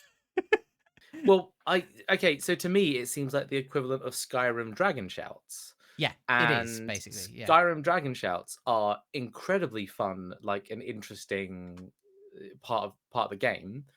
They are not ultimately what you might remember the game for. Like we all remember Fusra Dar more of as a meme than anything else. But it suddenly turns a sword slashing magic slinging game into a, oh shit, I scream dragon abilities that affect my enemies in ways that the core game systems have not let me see yet. Like they're a unique set of abilities. So in this game, you're just getting a unique set of abilities, and that's as much as I'll say on the subject. But it seemed to me like, okay, so I've got that, and then I tried to do a bit more of the main story, and I've got this companion with me who I don't really find myself drawn to any of the characters in Constellation. I kind of wish they were zanier. I kind of wish they were stronger characters, because at the moment they're Yeah. all quite reasonable people. You know what I mean? To a degree. Yeah, I've seen people posting about characters I've never heard of that seem zanier, and I'm like, I could take. So I have the Constellation companions, and then I have like 3 or 4 people I've hired in various circumstances, who I'm just like, you seem like barely enough of a character for me to give a shit about you, but I want you to run my outpost, kind of thing. Yeah, I've got a bunch of people in my crew, but I also have nowhere to put them. So they're just, I don't know where they are. They're just in my back pocket, I guess. Well, no, but that is actually a thing, and that's the thing that I will say is that while there have been a couple of step backs and a couple of things where they haven't made any progress on various things, there are some things that they've just straight up improved, and I think the crew list is one of them. The crew list allows, in other games, if you hired Uthgerd to be your companion or whatever, and then you sent her home and you didn't know where she was, you've lost her, right? You have to hunt around the game to find her. And this game basically said anyone you encounter who you hire or you become friends with enough to be a companion, you now have a big list of them. And not only will it tell you where they are if you want to go find them and bring them back into your to follow you, but you can give them jobs. You can make them the crew on your ship, or you can make them operate an outpost or something like that. And I was like, this is a system that has existed in Bethesda games since like Oblivion, and it's finally found a reason for having loads of them, right? Yeah. Rather than just having these people sort of scattered around who might follow you if you ask them. It starts to feel like you have a gang that you can do things with, which I really like about it. I want the level up of that system to be call everyone at once. No more of this one at a time bullshit. You have 15 friends and you charge a pirate outpost, and you and your 15 NPC friends just kill everyone in seconds, and it's the greatest thing in the world. I'm interested to see where this goes, because like they definitely felt like there were gaping holes, which, you know, the game doesn't feel like it's drastically missing anything, but there were definitely points where I encountered something where I was like, oh, it's weird that doesn't work that way. And one of them is you can have more than one ship in your, like, you can own more than one ship, and you can have loads of crew members, but you can at no point, like, you have a home ship that you fly, and if you want to swap to another ship, you have to swap wholesale to the other ship. You just have them in your bank, right? So you might have 2 or 3 ships for different things. You might have like a stealth ship, like tanker ship, and like a fighter ship or whatever, but realistically you're not going to swap around very often. And early on I thought, oh, is there going to be a mechanic where I can like have my teammate crew another ship, and I can get, because I was having fights where it was really, really hard to win, and I was thinking, oh, wouldn't it be cool if I could come in with a couple of other people, right? You already have fights where there are NPCs on your side of the fight. Why can't they be my companions? Why can't they be in the ships that I own in my fleet, as it were? And as far as I can tell, that doesn't seem to be a mechanic in the game. And I wonder if that will become a mechanic in the game. You know how like Skyrim added dragon riding in their last expansion and things like that. Maybe there'll be like a fleet expansion. later on. Yeah, that seems like maybe a natural evolution. Yeah, I have stopped playing Starfield, and I'm not gonna play any more of it in the immediate future. Mm. I've had my taster, and I think if I play this game again, I might.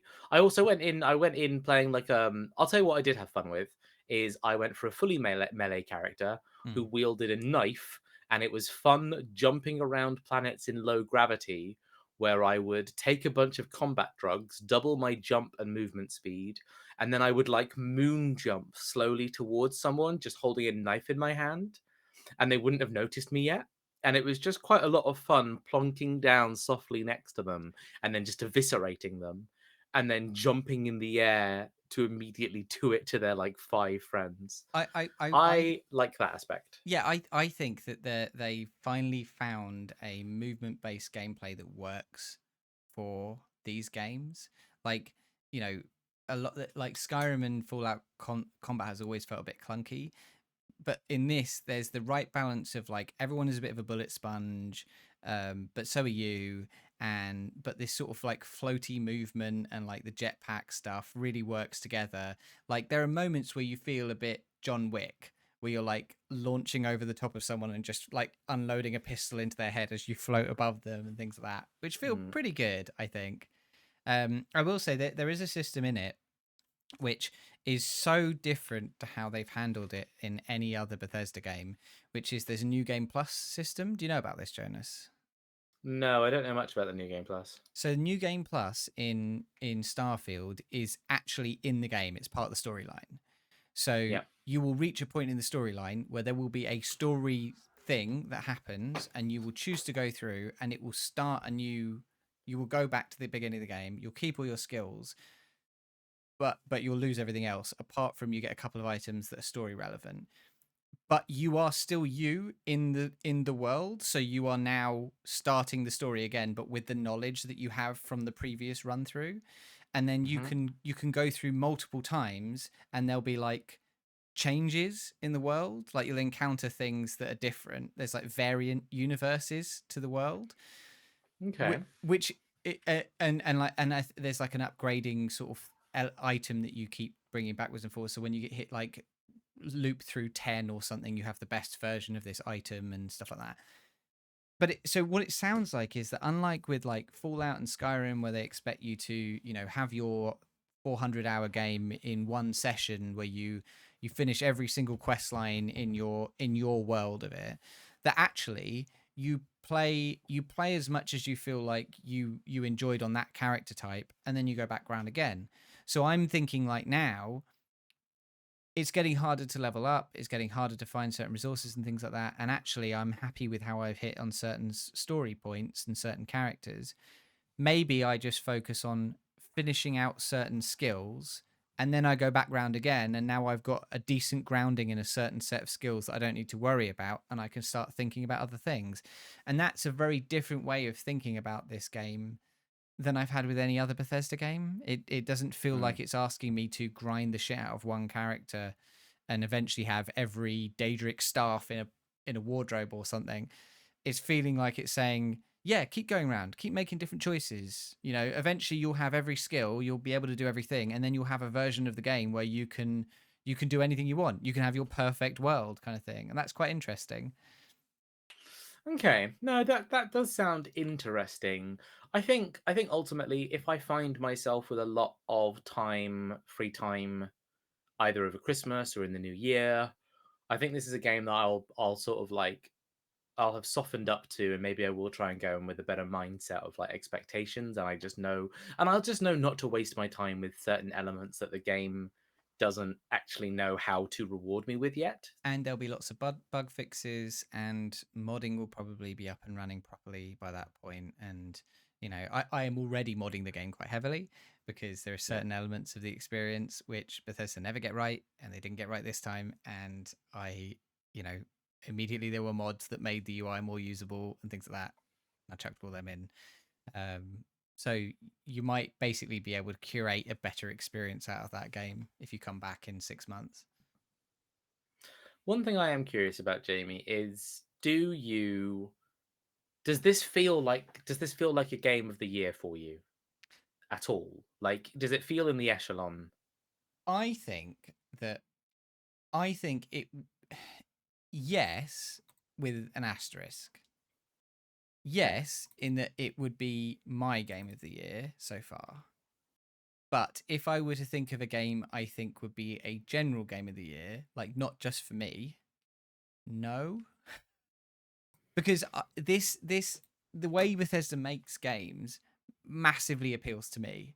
Like I realize I will forgive massive problems on their part. The first thing I did when I installed the game was I was looking at UI mods, I was looking at bug fix mods, I was looking at ways to fix up their game, right? That for things that weren't working, and I was still my attitude to that was not these guys have made a fucking broken game. My attitude to that was I love all the bits that I liked about it, and these guys have got the rest. And now I've cobbled together a great game, and I fucking love it, kind of thing.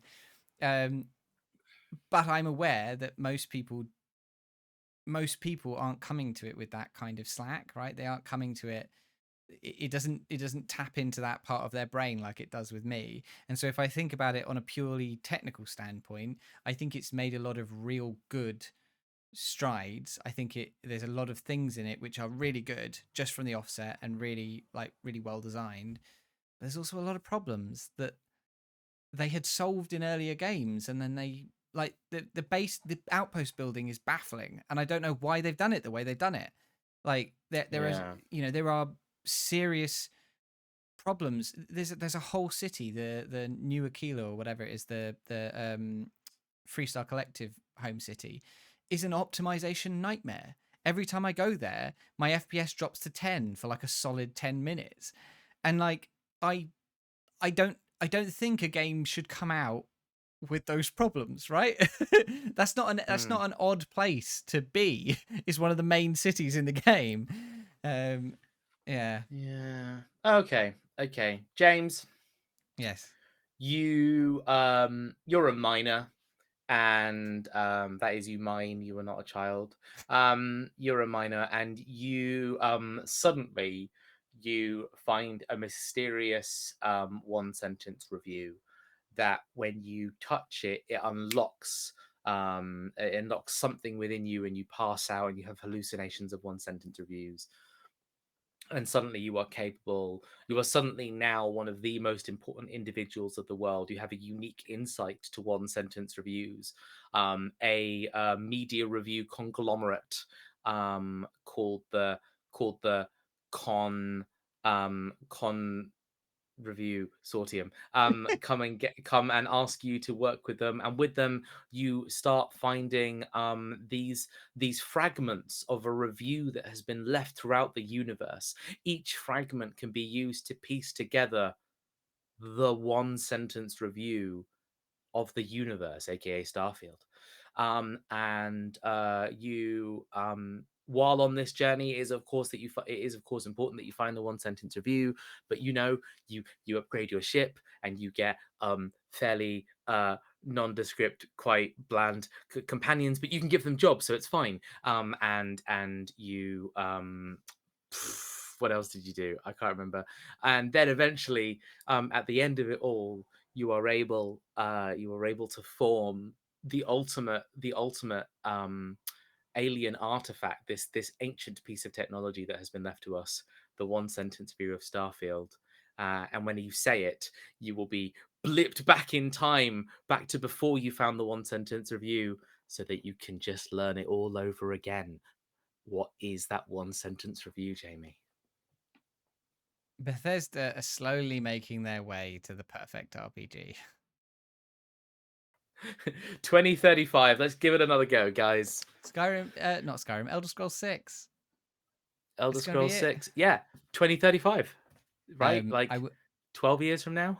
I will say my favorite companion, the companion I've chosen to love and behold, is Andrea, the thief woman. And I've actually got Andrea as my companion as well. You slowly learn that she's like a religious fanatic, but the game can't have it that like she's just completely incompatible with you, because because she's a romance option, all these kind of things. So there's just a bit where she's like, basically says, I think you're probably going to hell, and that might put a dampener on our relationship.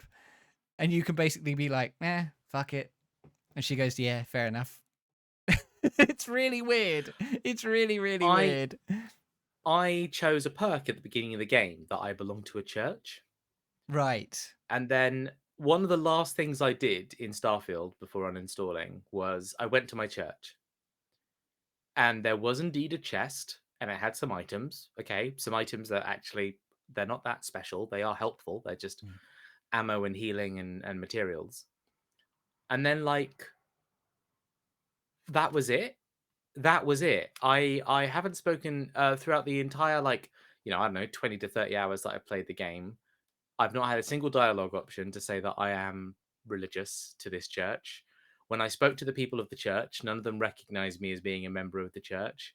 When I spoke to, like, the equivalent of, like, the pastor of the church, he didn't seem to recognize me as someone that belonged at the church. That's really interesting. And I just felt really deflated by that. The Adoring Fan's quite fun. He is ultimately just Neon Street Rat. Carry on.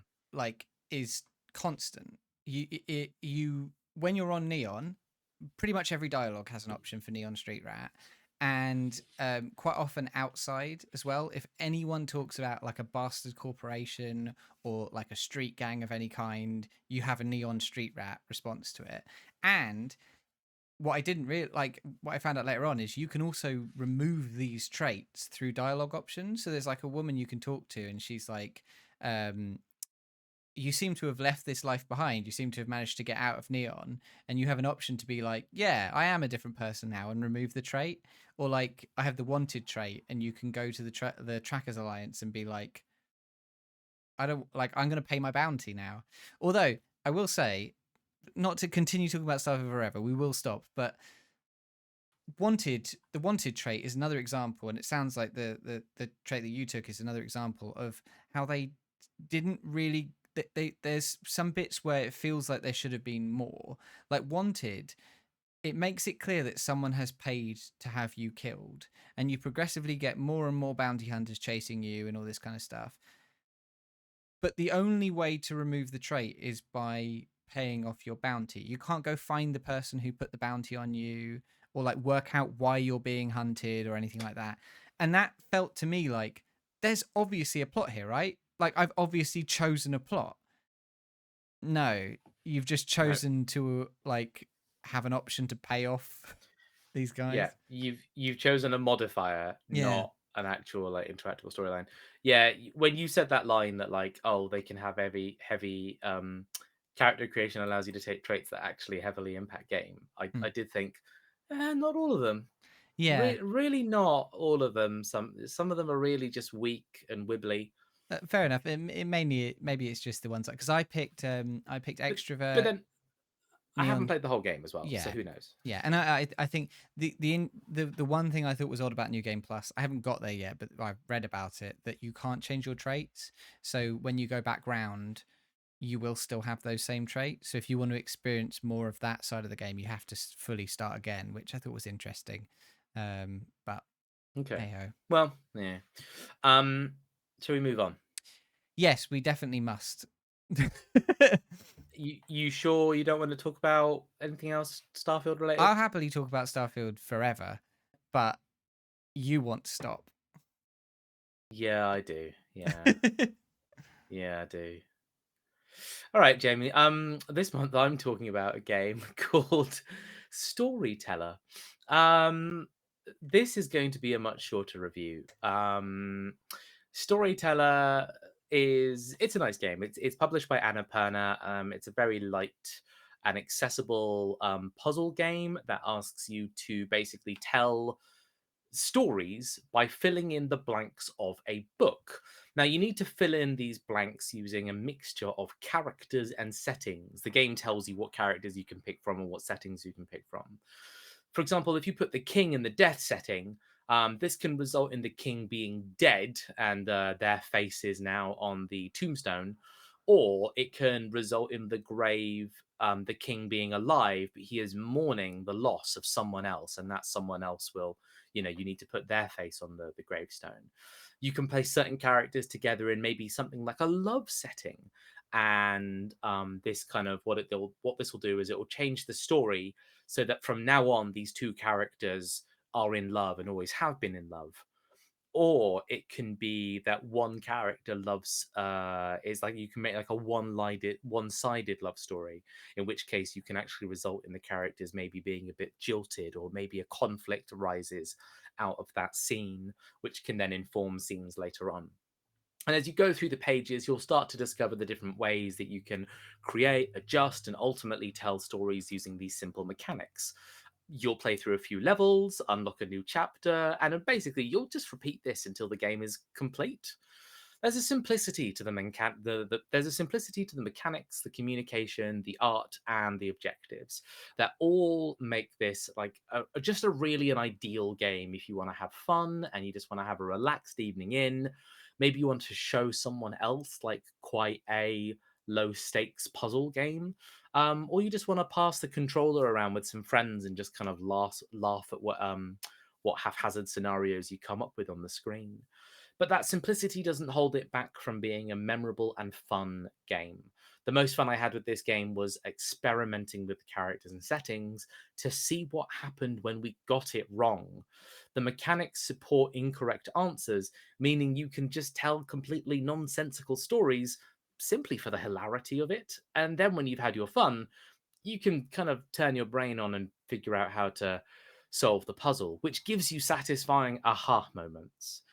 I think Storyteller has a lot of attention to detail and a lot of charm that really help it stand out in a sea of not mediocre, but certainly just like bedazzling sea of indie puzzle titles.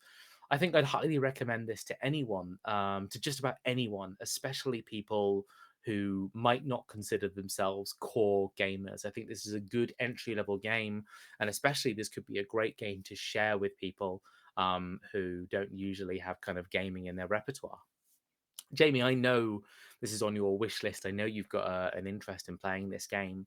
I would recommend it. Is basically my short little statement here. But do you have any thoughts or questions? Because You're just gonna there's not much to force the spoil. conversation to end. So yeah, it's been on my list to play for a little while. The reviews I saw of it said that it was a bit lacking in content.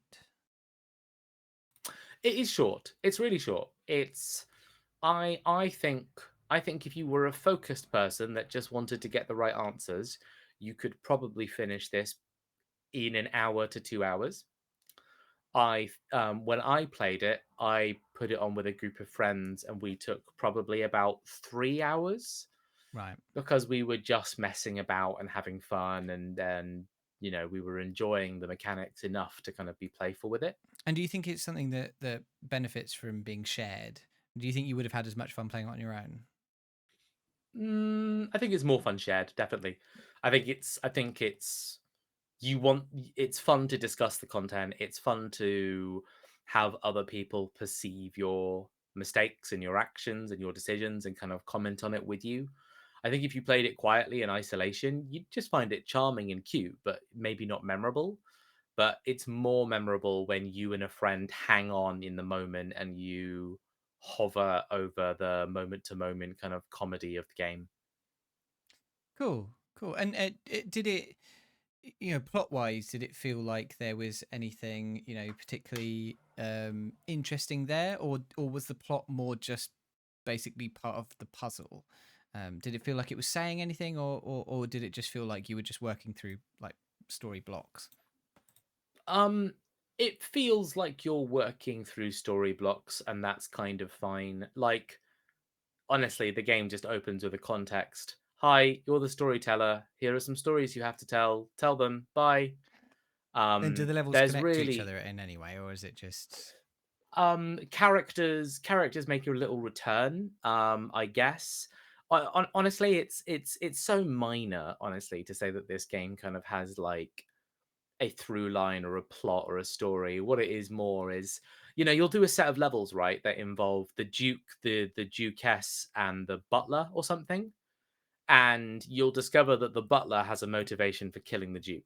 Like, and that's true for every level. If you see the butler, You know that he has you know that he starts off wanting to kill the Duke, and then you can use that to tell the story. But then later you'll find stories where the butler's there, but the Duke isn't there. But so what does that mean for that character interaction? What does that mean for what purpose does the butler have in this scenario? Yeah. And you'll discover that the witch can turn people into frogs. Okay, now let's show you a story where no one needs to turn into a frog, but the witch is there anyway.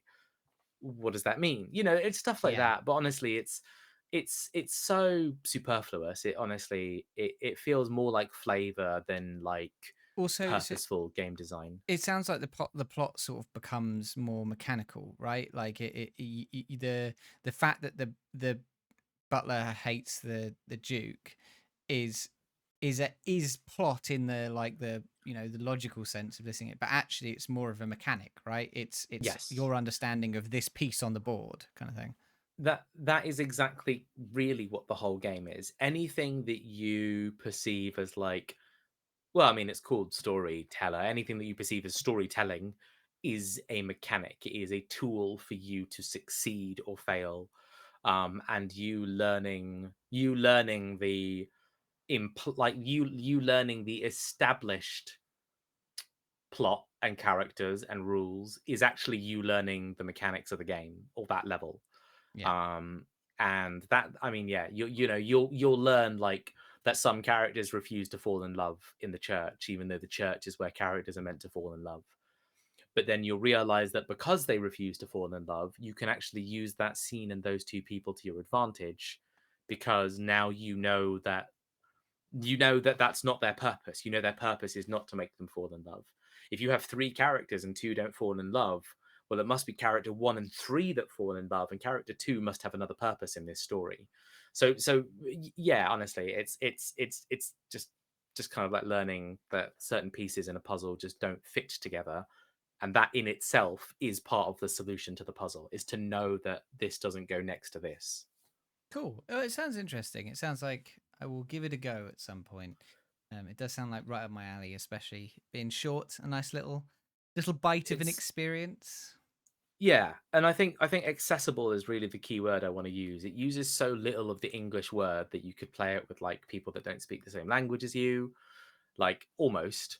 And it just has it demands like so little mastery of the world and the systems. It just asks you to kind of learn and experiment and then demonstrate Yeah. in a way that's like you could put this on in front of a parent or someone that just never plays games, and they could start coming to conclusions quite quickly, because it's quite a simple matching of, you know, red plus blue equals purple. Therefore, and then people start to piece out that these Yeah. are It's interactions. more of a logic puzzle, sort of cloaked in a narrative idea. Yeah, Yeah. absolutely, yeah. Cool. All right. Well, you're the storyteller, and you've got to tell a one sentence review by filling in the gaps. And the sentence is, "This blank is blank, and that makes me blank." This game is nice, and that makes me review it.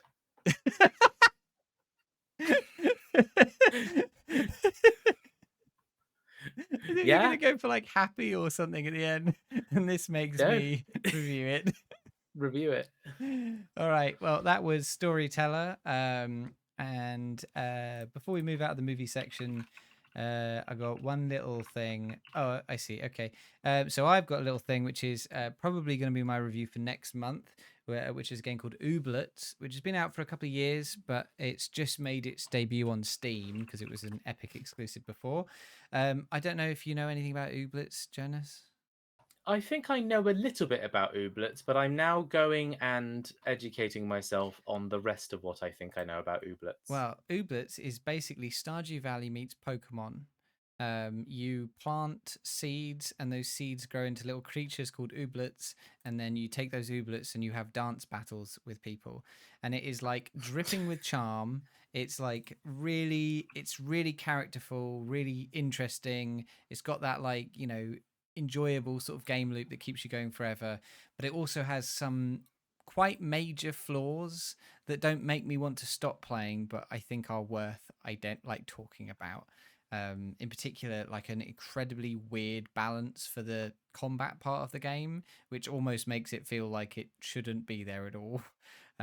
Despite the fact that when you say, Stardew meets Pokemon, you probably think about Pokemon battles, right? And if I came to you and I said you should probably remove the battles from Pokemon, you might be like, that doesn't make a lot of sense. But and then you put down cassette beasts, which I don't know anything about. Yeah, okay. So this is like Pokemon, but better. Cassette Beasts is a very interesting little game. It's on the Xbox Game Pass, which is why I started playing it, but I heard good things about before I played it. It's a Pokemon clone. Like it's someone's looked at Pokemon and said, why hasn't Pokemon innovated in 25 years or whatever? I'm gonna try innovating on Pokemon a little bit. And it's interesting.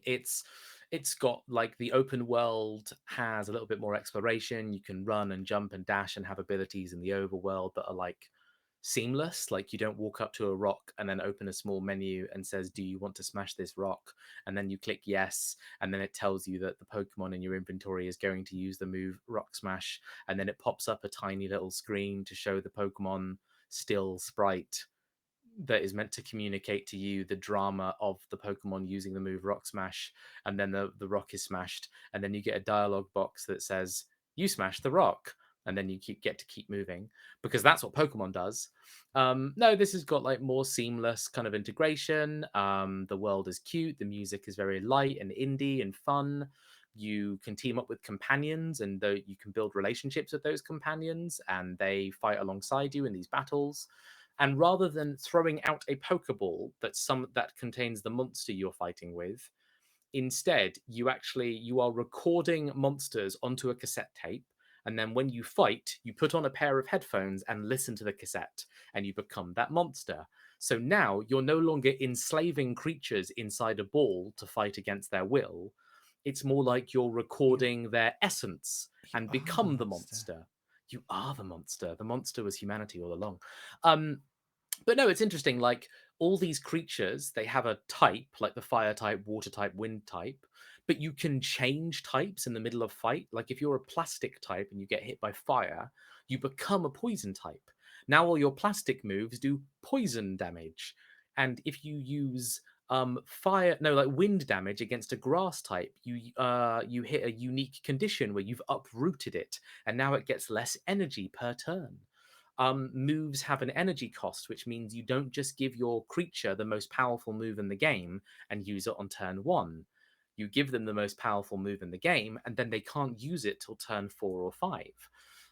So it's got a few. It's got those balance changes that you were just sort of talking about, where it's like they've thought about a system that kind of rewards tactical gameplay. It's far more geared towards co-op, like buffing your ally and your ally buffing you, and you two working together with your moves and thinking ahead. It's got interesting mechanics in terms of how you capture the creatures and what you do with them. It seems pretty good so far. I like it. It genuinely feels like it's really innovated on some simple ideas that Pokemon just never bothers to do, in the same way that kind of Temtem decided to take its own style with this. Cassette Pals is doing its own thing. Cassette Beasts, Jesus Christ, I can't remember the name of these games now. And I might play more of it. And I think if I do play more of it, I think I will enjoy it. Cool. Brief time out. We have a lot of podcasts left to do, Jonas. Option here to potentially split this into 2 and pick up on another day. Just because otherwise we're committing to a lot, like probably at least an hour more. I mean, we do finish at 11 p.m. most of the time now. Yeah, but normally we don't hit 11 p.m. before we've hit the movies at all. But we're about to hit the movies. Sorry. I think we can finish the podcast in the next 50 minutes. Do you? Yeah. Okay. All right. Yeah, easily. My thought process is normally when we get to 10, we're into the movie section? I reckon we can get through the movies in this hour easily. Okay. All right. I have faith in us. Okay. Time out. Time in. Yeah, that was Cassette Cool. Beast, wasn't it? Yeah, so that was Cassette Yeah. Beast. All right, we're going to move on to the movies section. And this month, I'm removing a whole bumper pack of movies. I've got a whole bumper pack of films for us. It's been so long since I've reviewed more than one movie at once, but I'm doing it. I'm changing things up. So I am reviewing The Wonderful Story of Henry Sugar, The Ratcatcher, The Swan, and Poison. And the reason I'm reviewing 4 movies all at once is because they're all short films and they're all kind of in a series, but it's definitely not a TV show. It's definitely 4 movies. So Sure. these are 4 of Roald Dahl's short stories turned into short films by Wes Anderson for Netflix. These 4 short films, they really feel like a natural extension of Anderson's style at a much lower budget. I mean, Wes Anderson is known for these fairly high budget, really out there, sort of high production value films, and this definitely is an interesting look at what he could do in a smaller scope. The 4 films, they're shot like stage plays with sets that move like stage flats and stage hands in costume presenting and removing props and changing costumes throughout. And each short is narrated by a character. They narrate the tale as if they were reading the Dahl story, though slightly adapted in some cases, dripping in and out of being a character in the story and a separate presenter, consistently breaking the fourth wall except when to speak their own dialogue in the tale. The stories chosen are an interesting counterpoint to the style that Anderson has chosen to film them in. Each one is portrayed as if it were a real event, accurately recounted, and yet a lot of what happens cannot be true. The stage-like presentation, being able to see the inner workings of the production, helps to foreground how these stories are just that, stories, in a way that pleasingly feels like a family member telling you a story you know isn't true but is compelling anyway. The short tales aren't massively dark, but I would say they're certainly bittersweet. They concern some of the ordinary sadness of normal life, childhood bullies, failing at one's chosen vocation, lacking direction, but then tints them with absurdity. The Wonderful Life of Henry Sugar is the longest and seemingly the headline short, but personally I preferred the 3 shorter ones, The Ratcatcher in particular. Poison and The Ratcatcher feel like personal vignettes about specific types of people. The quiet, often unspoken social complexities between people subtly explored, with often the subtext being vital to the understanding of the slightly mundane or meandering text.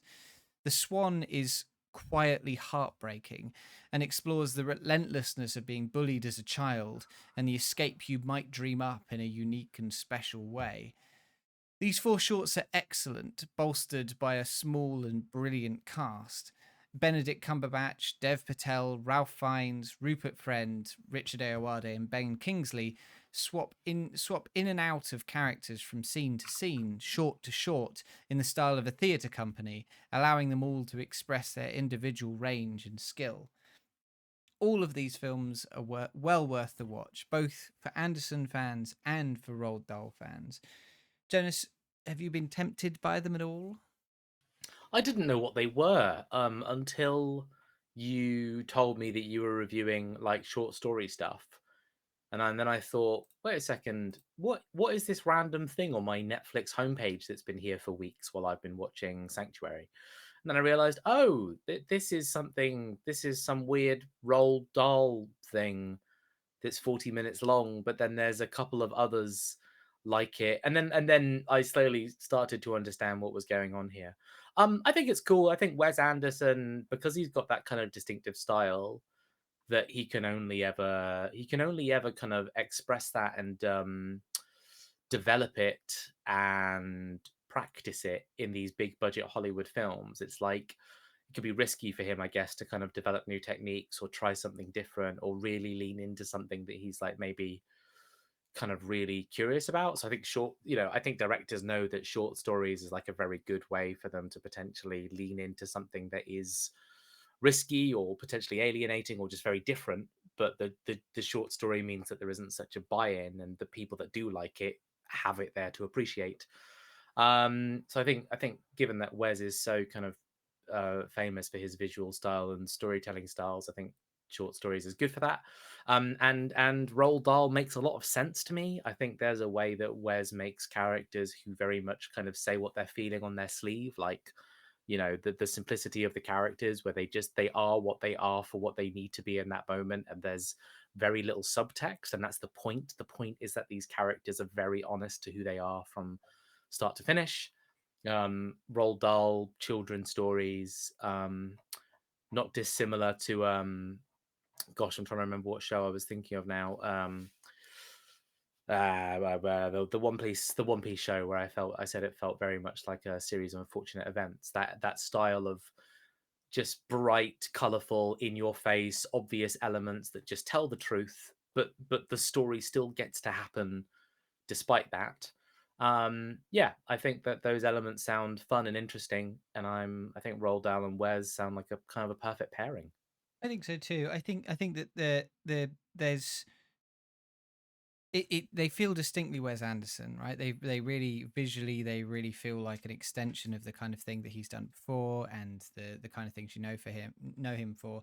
But I think there's a certain flavor to it which comes from the Roald Dahl aspect, which is that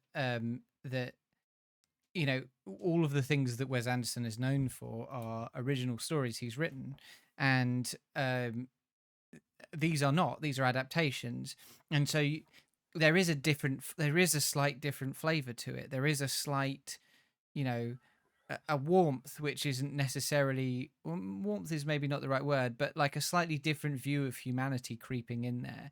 And yet even then there is there is adaptation. There is a story that Poison in particular is about a British man in the Raj getting helped by a local doctor, and ends with the guy shouting racial epithets at him, right? And that is what happens in the original Roald Dahl story.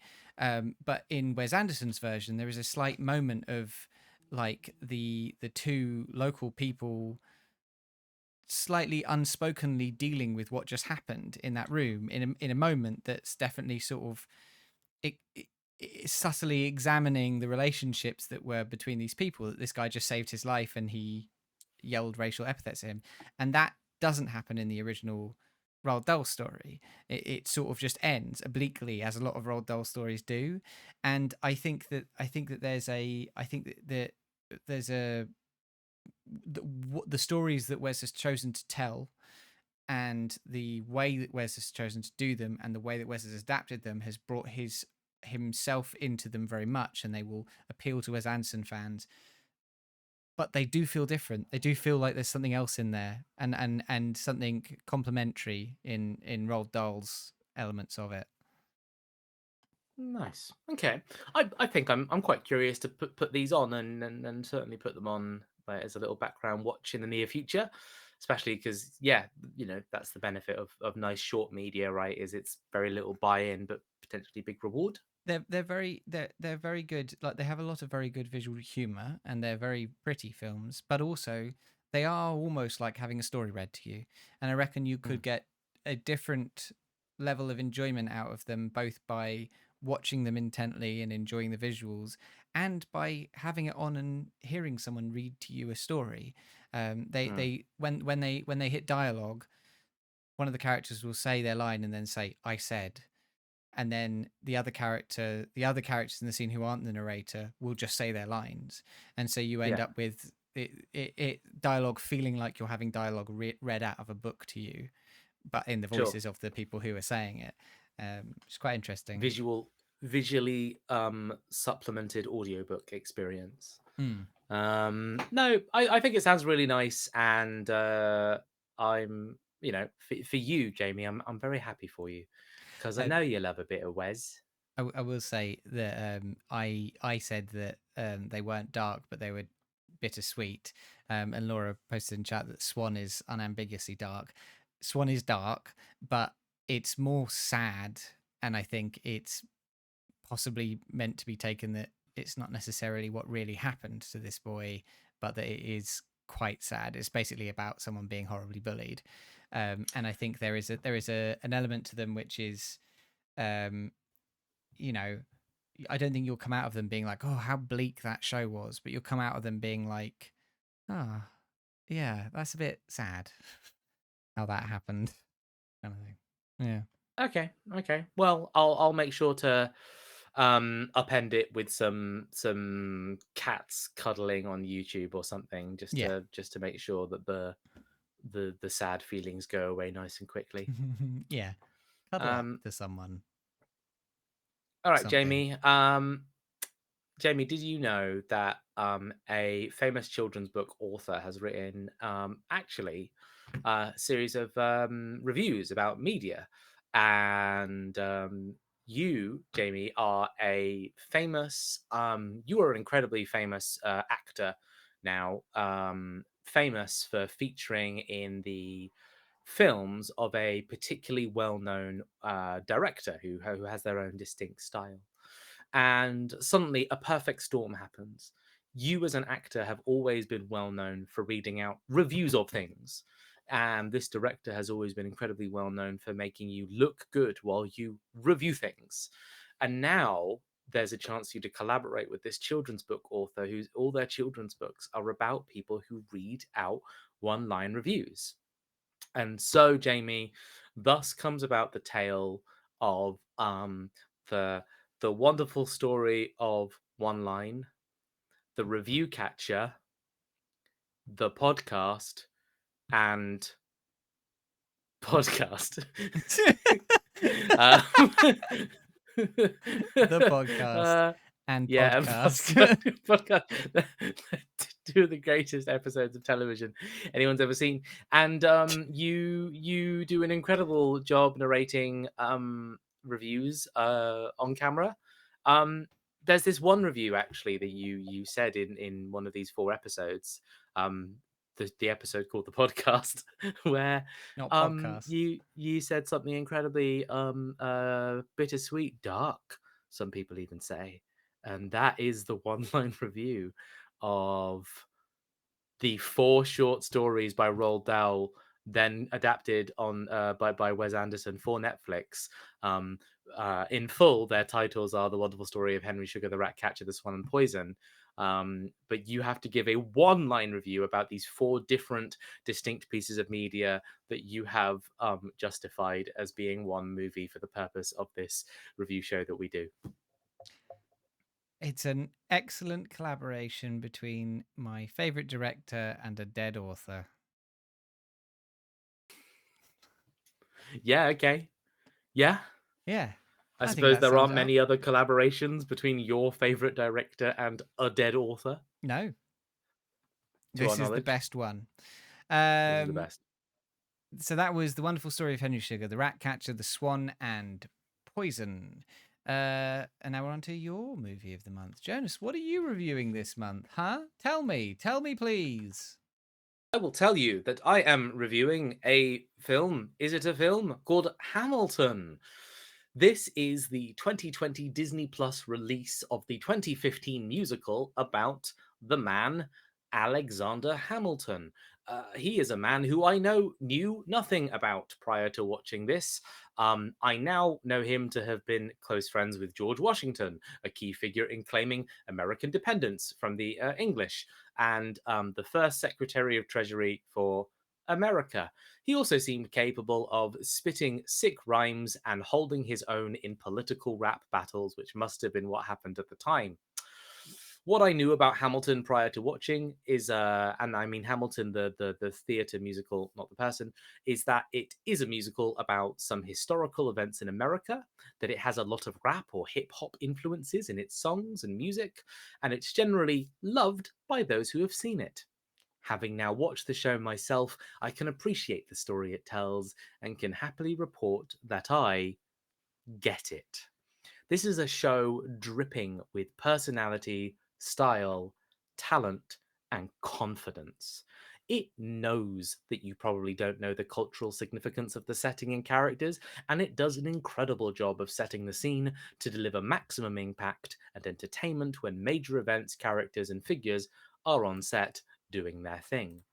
The actors are just having so much fun throughout the show, displaying not just an incredible stage presence and acting, but but often flowing in and out of rap, beatboxing, song, and spoken rhymes without ever once dropping the beat. The stage design and props used is a visual delight. Not to mention, the stage has this like spinning disc, which allows the actors to circle around the stage without ever kind of like walking or moving their feet, and it is used to great effect throughout the entire show. This is a lovely piece of theatre that takes enough creative liberty to tell its own story in its own way, whilst respecting the history that it is trying to highlight and educate it on. I had a huge amount of fun watching the whole thing, which is, by the way, nearly 3 hours long. And I genuinely feel like I know more about the founding of America through those 3 hours than the 31 years of life that I've lived and Assassin's Creed 3 that I've completed. So that's pretty good. Jamie, have you seen Hamilton? I've seen Hamilton, both the Disney Plus version and I've seen it on stage. I've been there. I've been within. Oh my god, maybe you were in the audience and I never noticed you. I wasn't in the audience for the American recording. Maybe they you put were up on on Disney Plus. stage the whole time. I was Alexander Hamilton. Alexander Hamilton was us all along. It was within us all along. Yeah, I really like Hamilton. I think it's really good. I think it's a really clever way of bringing that story to a modern audience, because it's really well it's really well written. It's really, the music is great, and I think it's also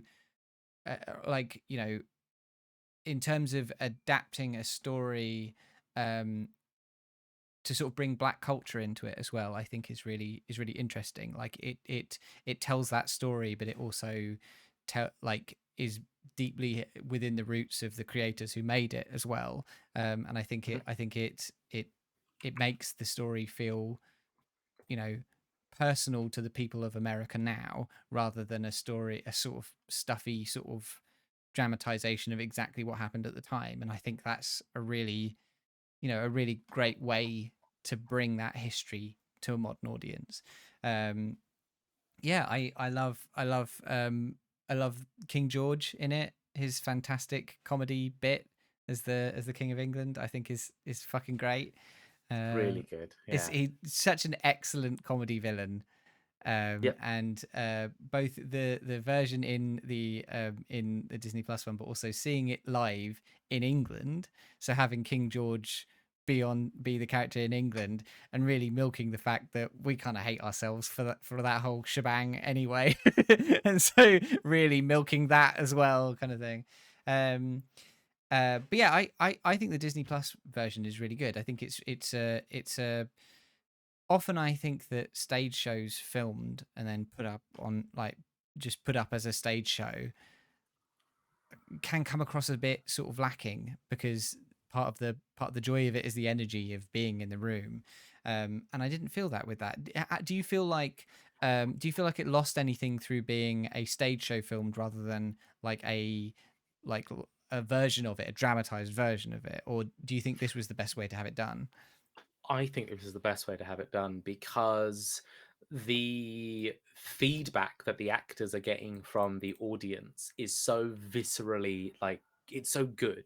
Their performance is so much better because they're bouncing off audience energy and they're timing with the audience. And even though I'm not in that audience, and I wish I was, I genuinely wish I was able to scream when people came on stage, and I wish I was able to applaud and clap when I when they genuinely spit fucking bars, right, that are just so good. The music is so good, the rap is so good, the delivery is so good. Lafayette, when Lafayette gets up in that first bit and is rapping with flawless American French, it is damn, these actors, these performers right here, they're doing this live in front of me. This is not someone who is in the studio getting 50 takes to get this right. These are just incredibly talented people, and not just 3 or 4 of them, but like genuinely like 25 beautifully talented and diverse, fucking hell, diverse actors getting to like do what they love and do it well, and you know that the audience knows it as well as you. I think getting the theater version was always like is absolutely the right answer, but the fact is it's doubly rewarding because they filmed it so well. The audio is so good. It not a single line is lost in some audio foible or missed in translation or some mic fuck up or something just not being said in the right direction in the right way. It's all captured incredibly well. The camera angles ensure that you're always exactly seeing the thing that you want to be seeing at that time, and when there's something that you might want to see in the periphery, the camera acknowledges this and it shows you that thing in the periphery. It lets you see the thing that a lesser filmed production might not actually have had the wherewithal to have shown you. And damn, it's just a good show. Like it's just an incredible piece of theater through and through. Yeah, it definitely has that sort of energy of like a gig, right? It's like it's explosive. The story is explosive, and it needs that kind of like powerful energy to push it through. Do you think this would encourage you to watch more sort of musical stuff put up on Disney Plus like other shows, or is it really that this is a specific show that drew you? I mean, it's specific because people talk about this so much, right? And I really wanted to engage with it, but I found the runtime really daunting. And yeah, it's hard to imagine yourself just sitting and watching some theater in your downtime when normally normally you go out to the theater with a friend and you kind of make like an event of it. But if I'm just sat at my PC, it's just more tempting to watch something on Netflix or a game or play a game. But no, I'm glad I picked Hamilton. There are generally other bits of theatre that I want to watch. I've never seen Avenue Q. I've never seen Book of Mormon, and these are things that I really want to watch. And having been to the Ed Fringe, there are so many shows that I genuinely love and would love to watch again.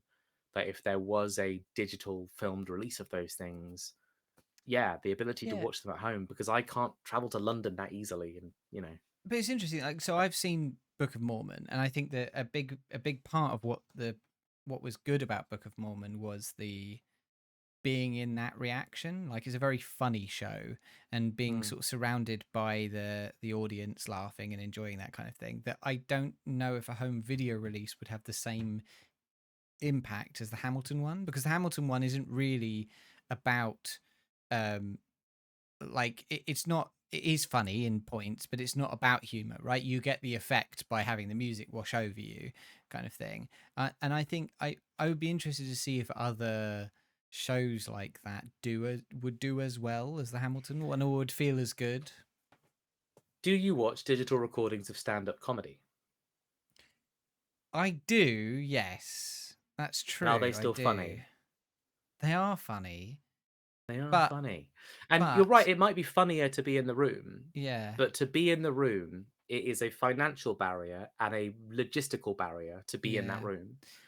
So when You're you right. remove those barriers, you can still have quite a good time, maybe not as good a time, but the difference is that I didn't pay 15 quid and travel into a city I don't live, sorry. Yeah. I got to sit at my desk and still get like maybe 60% of that effect, and that's still I pretty like good. talking about the benefits of not having to go to live comedy, even though the last time we saw each other was at a live comedy show.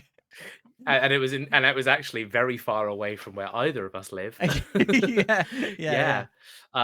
So we're hypocrites, but no, I enjoyed Hamilton, and I would absolutely, I mean, yes, I will continue to watch theatre and shows that yeah, they're classically live, but if I'm not in that room, I'm gonna watch them on my computer. Yeah.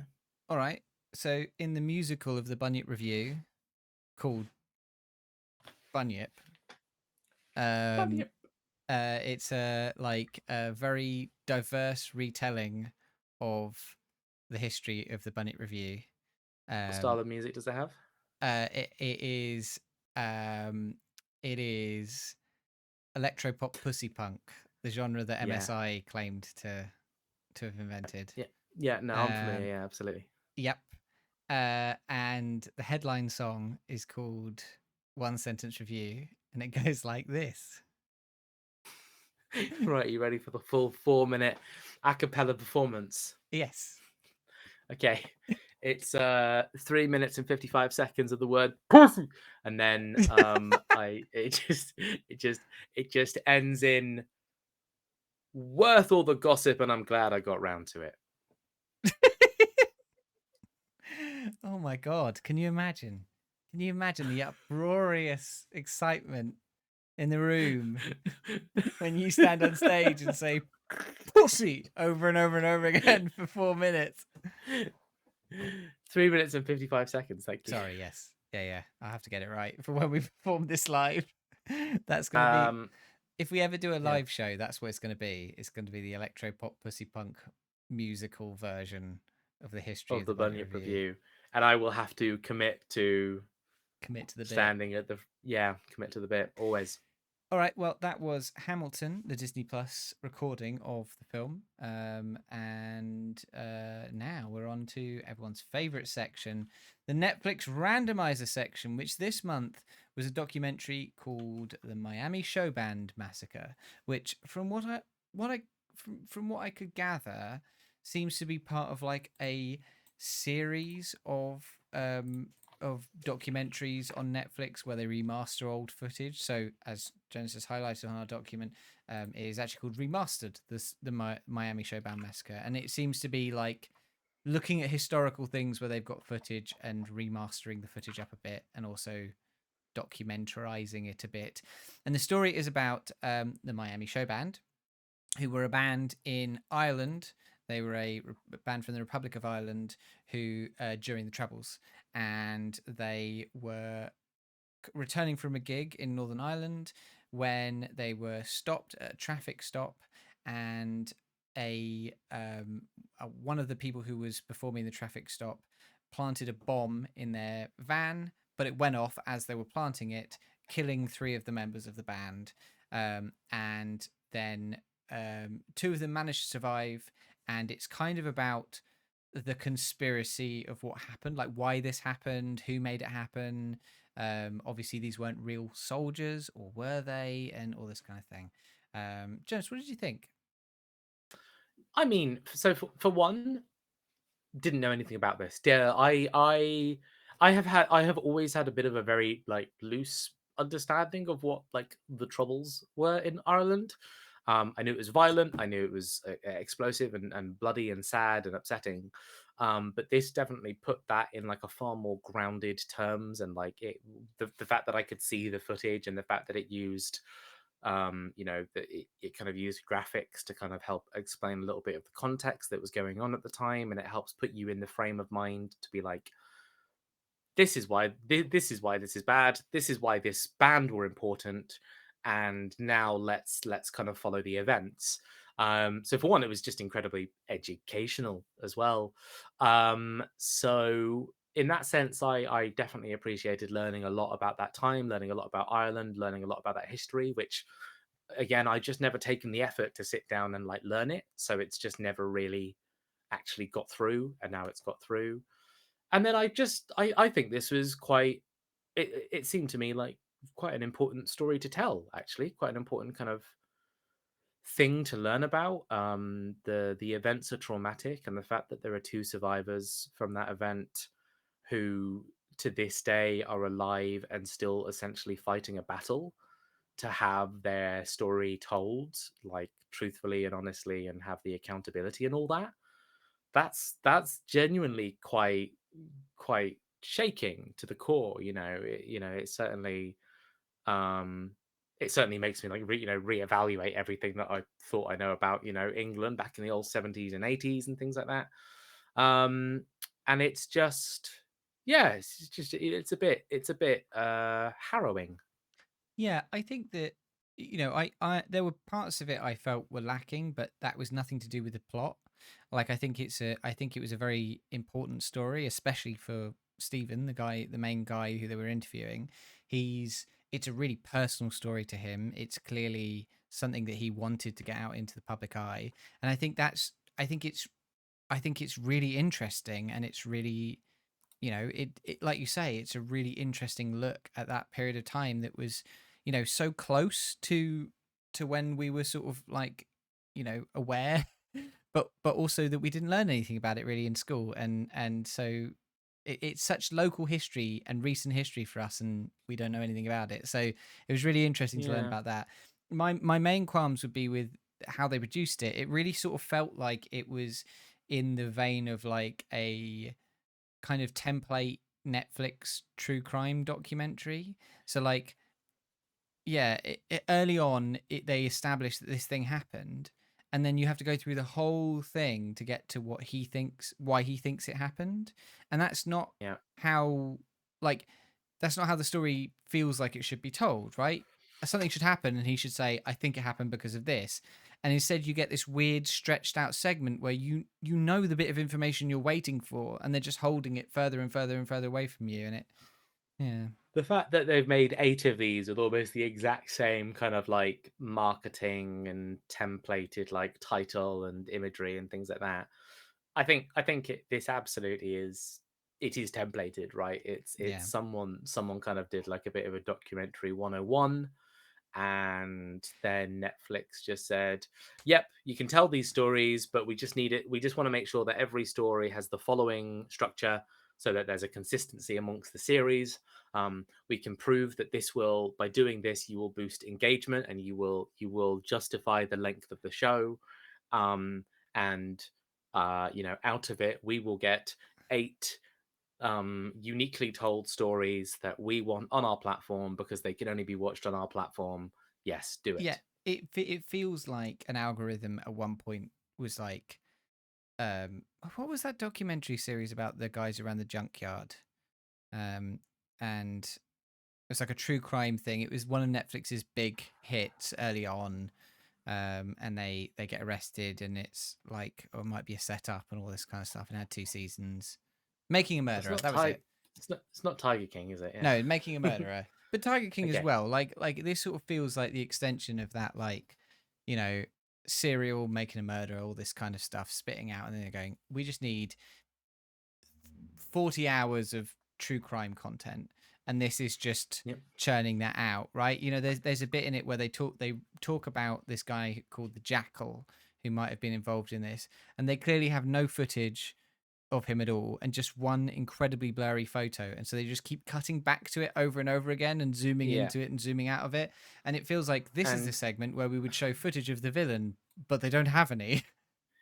Yeah, and honestly, and the thing about using that remastered footage, right, is it's very low cost for Netflix to kind of make this, essentially, because 50% of that footage exists. They just need to get the rights to use it, and then they just need an editor to slap it in to a product that, let's say a team of 30 other people, they go film and make 50% of the show, and then Netflix just fills the other 50%.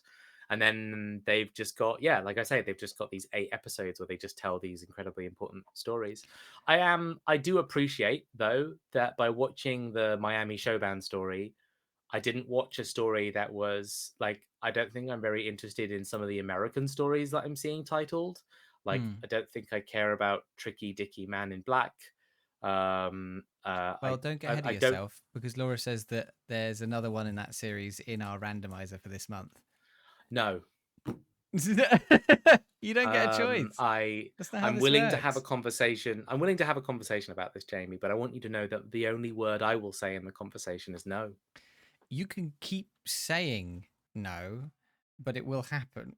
That's a line that you should walk back very quickly, my friend. Only in the context of a Netflix randomizer. Okay. Everything else, Sure. consent is a very important part of everything Thank else. you. But this Thank you. specific thing, you just have to do it. We did talk about veto powers as a future thing, but that we'd start doing in the new year if we wanted to do that. You did. Is it the new year now? Is it the new year somewhere? Is it the new year in October? Is it the new year somewhere? It's January Well, I mean, 1st somewhere. In February, it's the Chinese New Year. So Right. today could be every the Polish country, New Year. Every country has their own New Year.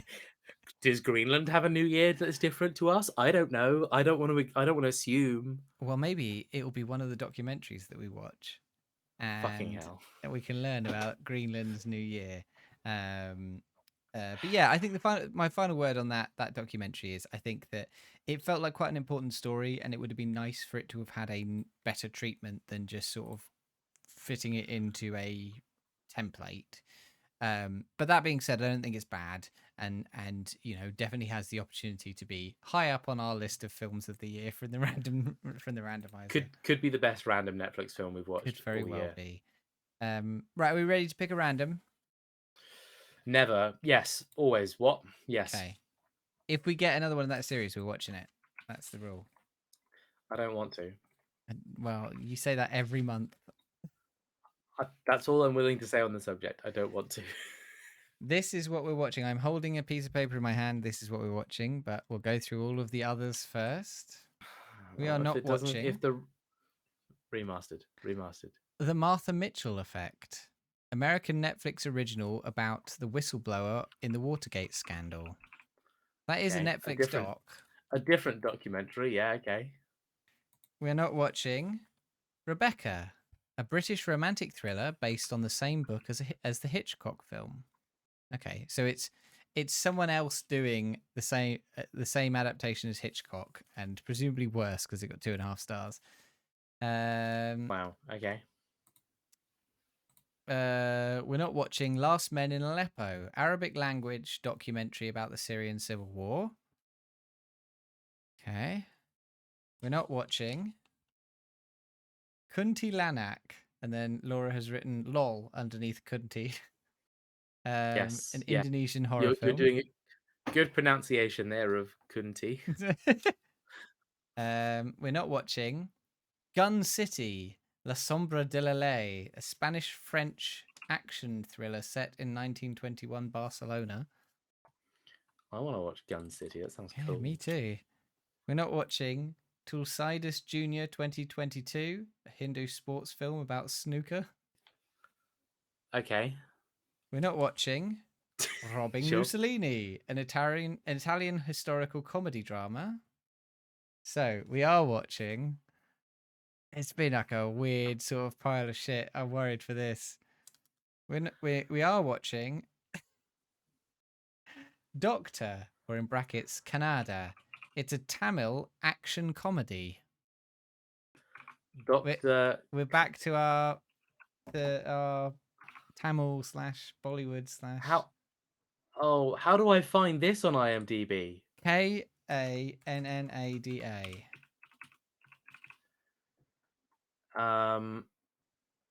So I found it on Netflix.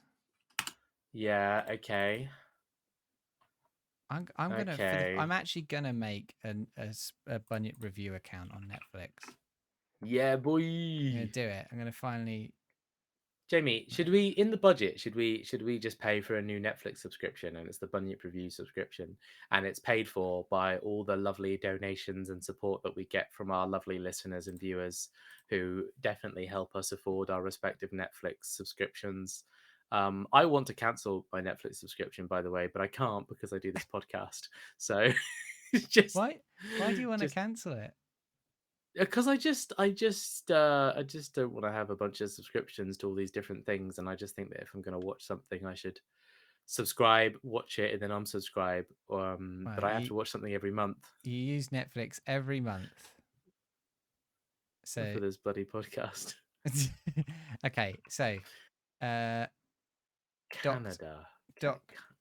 Doctor Kannada.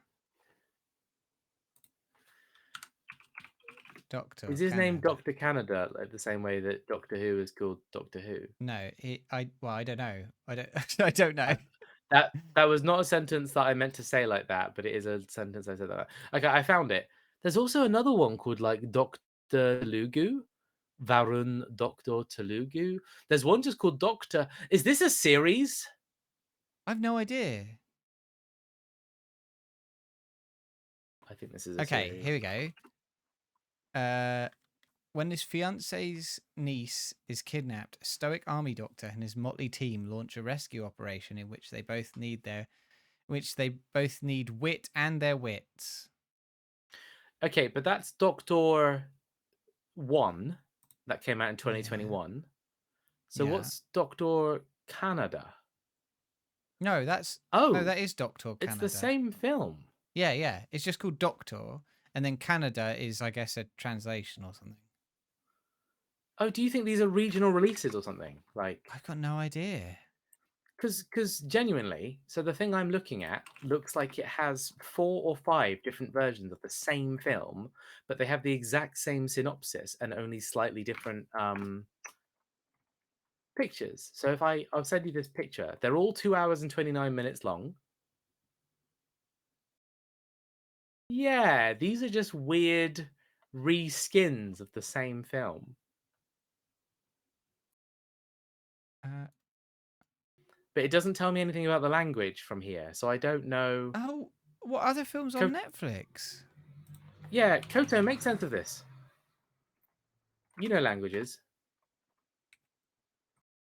Yeah, I don't know what's going on. Oh yeah. Because there's Telugu, there's Malayalam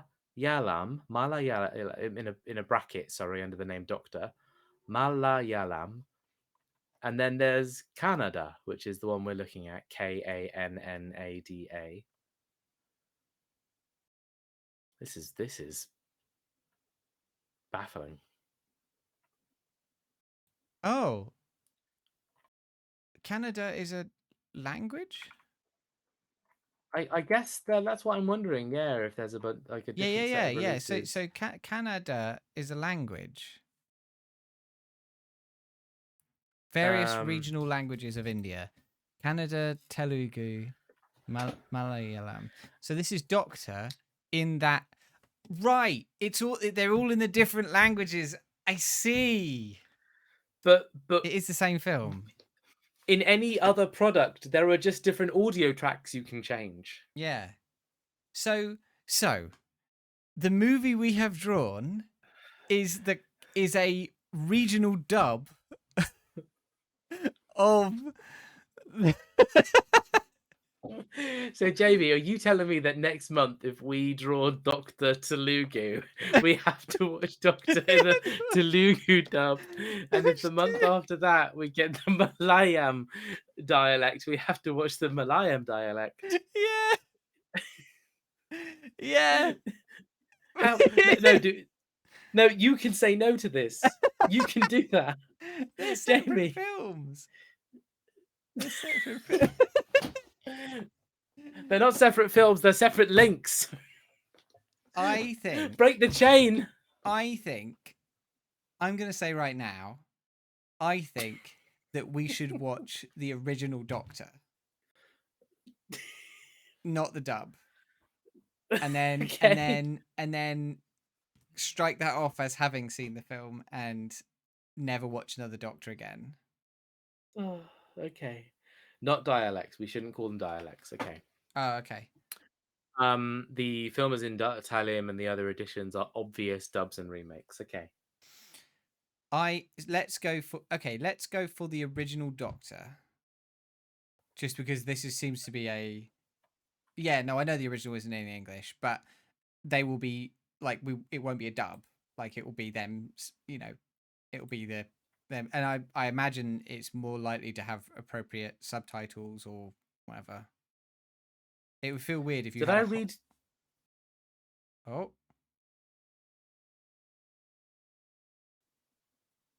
The film is in Tamil. Tamil? What did I say? Tamil. By the way, I opened the film and my whole computer is frozen. Can you still hear me, Jonas? Yes. Okay. Can you hear me? I can hear you. I don't know if the stream can see me or anything like that. I can see you and hear you, and everything that you're saying is perfect. Like, I don't know that your computer's frozen. Can you look at the stream and see what's happening? Because I can't see anything. Okay. Twitch.tv. I haven't got your stream up. I've just got the Twitch guest star up, so I will do that. Hold on. Yeah, you're fine. You're moving around like normal. So I'm going to send you a video. We're of fine. What this looks like on my end. You're taking your. You're snapping your screen to highlight what's going on here. Okay. This is what's happening on my end. This is going to play very well for the audio only. And I've just realized something. There we go. Right, back to normal. Sorry, when I opened the stream, I realized I muted Twitch on purpose. I don't know what to do here. Well, I guess we keep talking so that we can finish the podcast. Right, but like I don't know if I can save the audio file. We'll deal with that problem later. I can't. I also Because we can't. I can't end the stream. Okay, but you can. I can hang up and you can turn off your computer. Yeah, I guess. Look. Okay, Jamie. This is all we have to do. So The next film we're going to watch is called Doctor. Thanks for watching, everybody. We love you. Goodbye. I can move my mouse, but I can't. But nothing moves. What if I turn off my monitors and then turn them back on again? I've lost you completely, haven't I?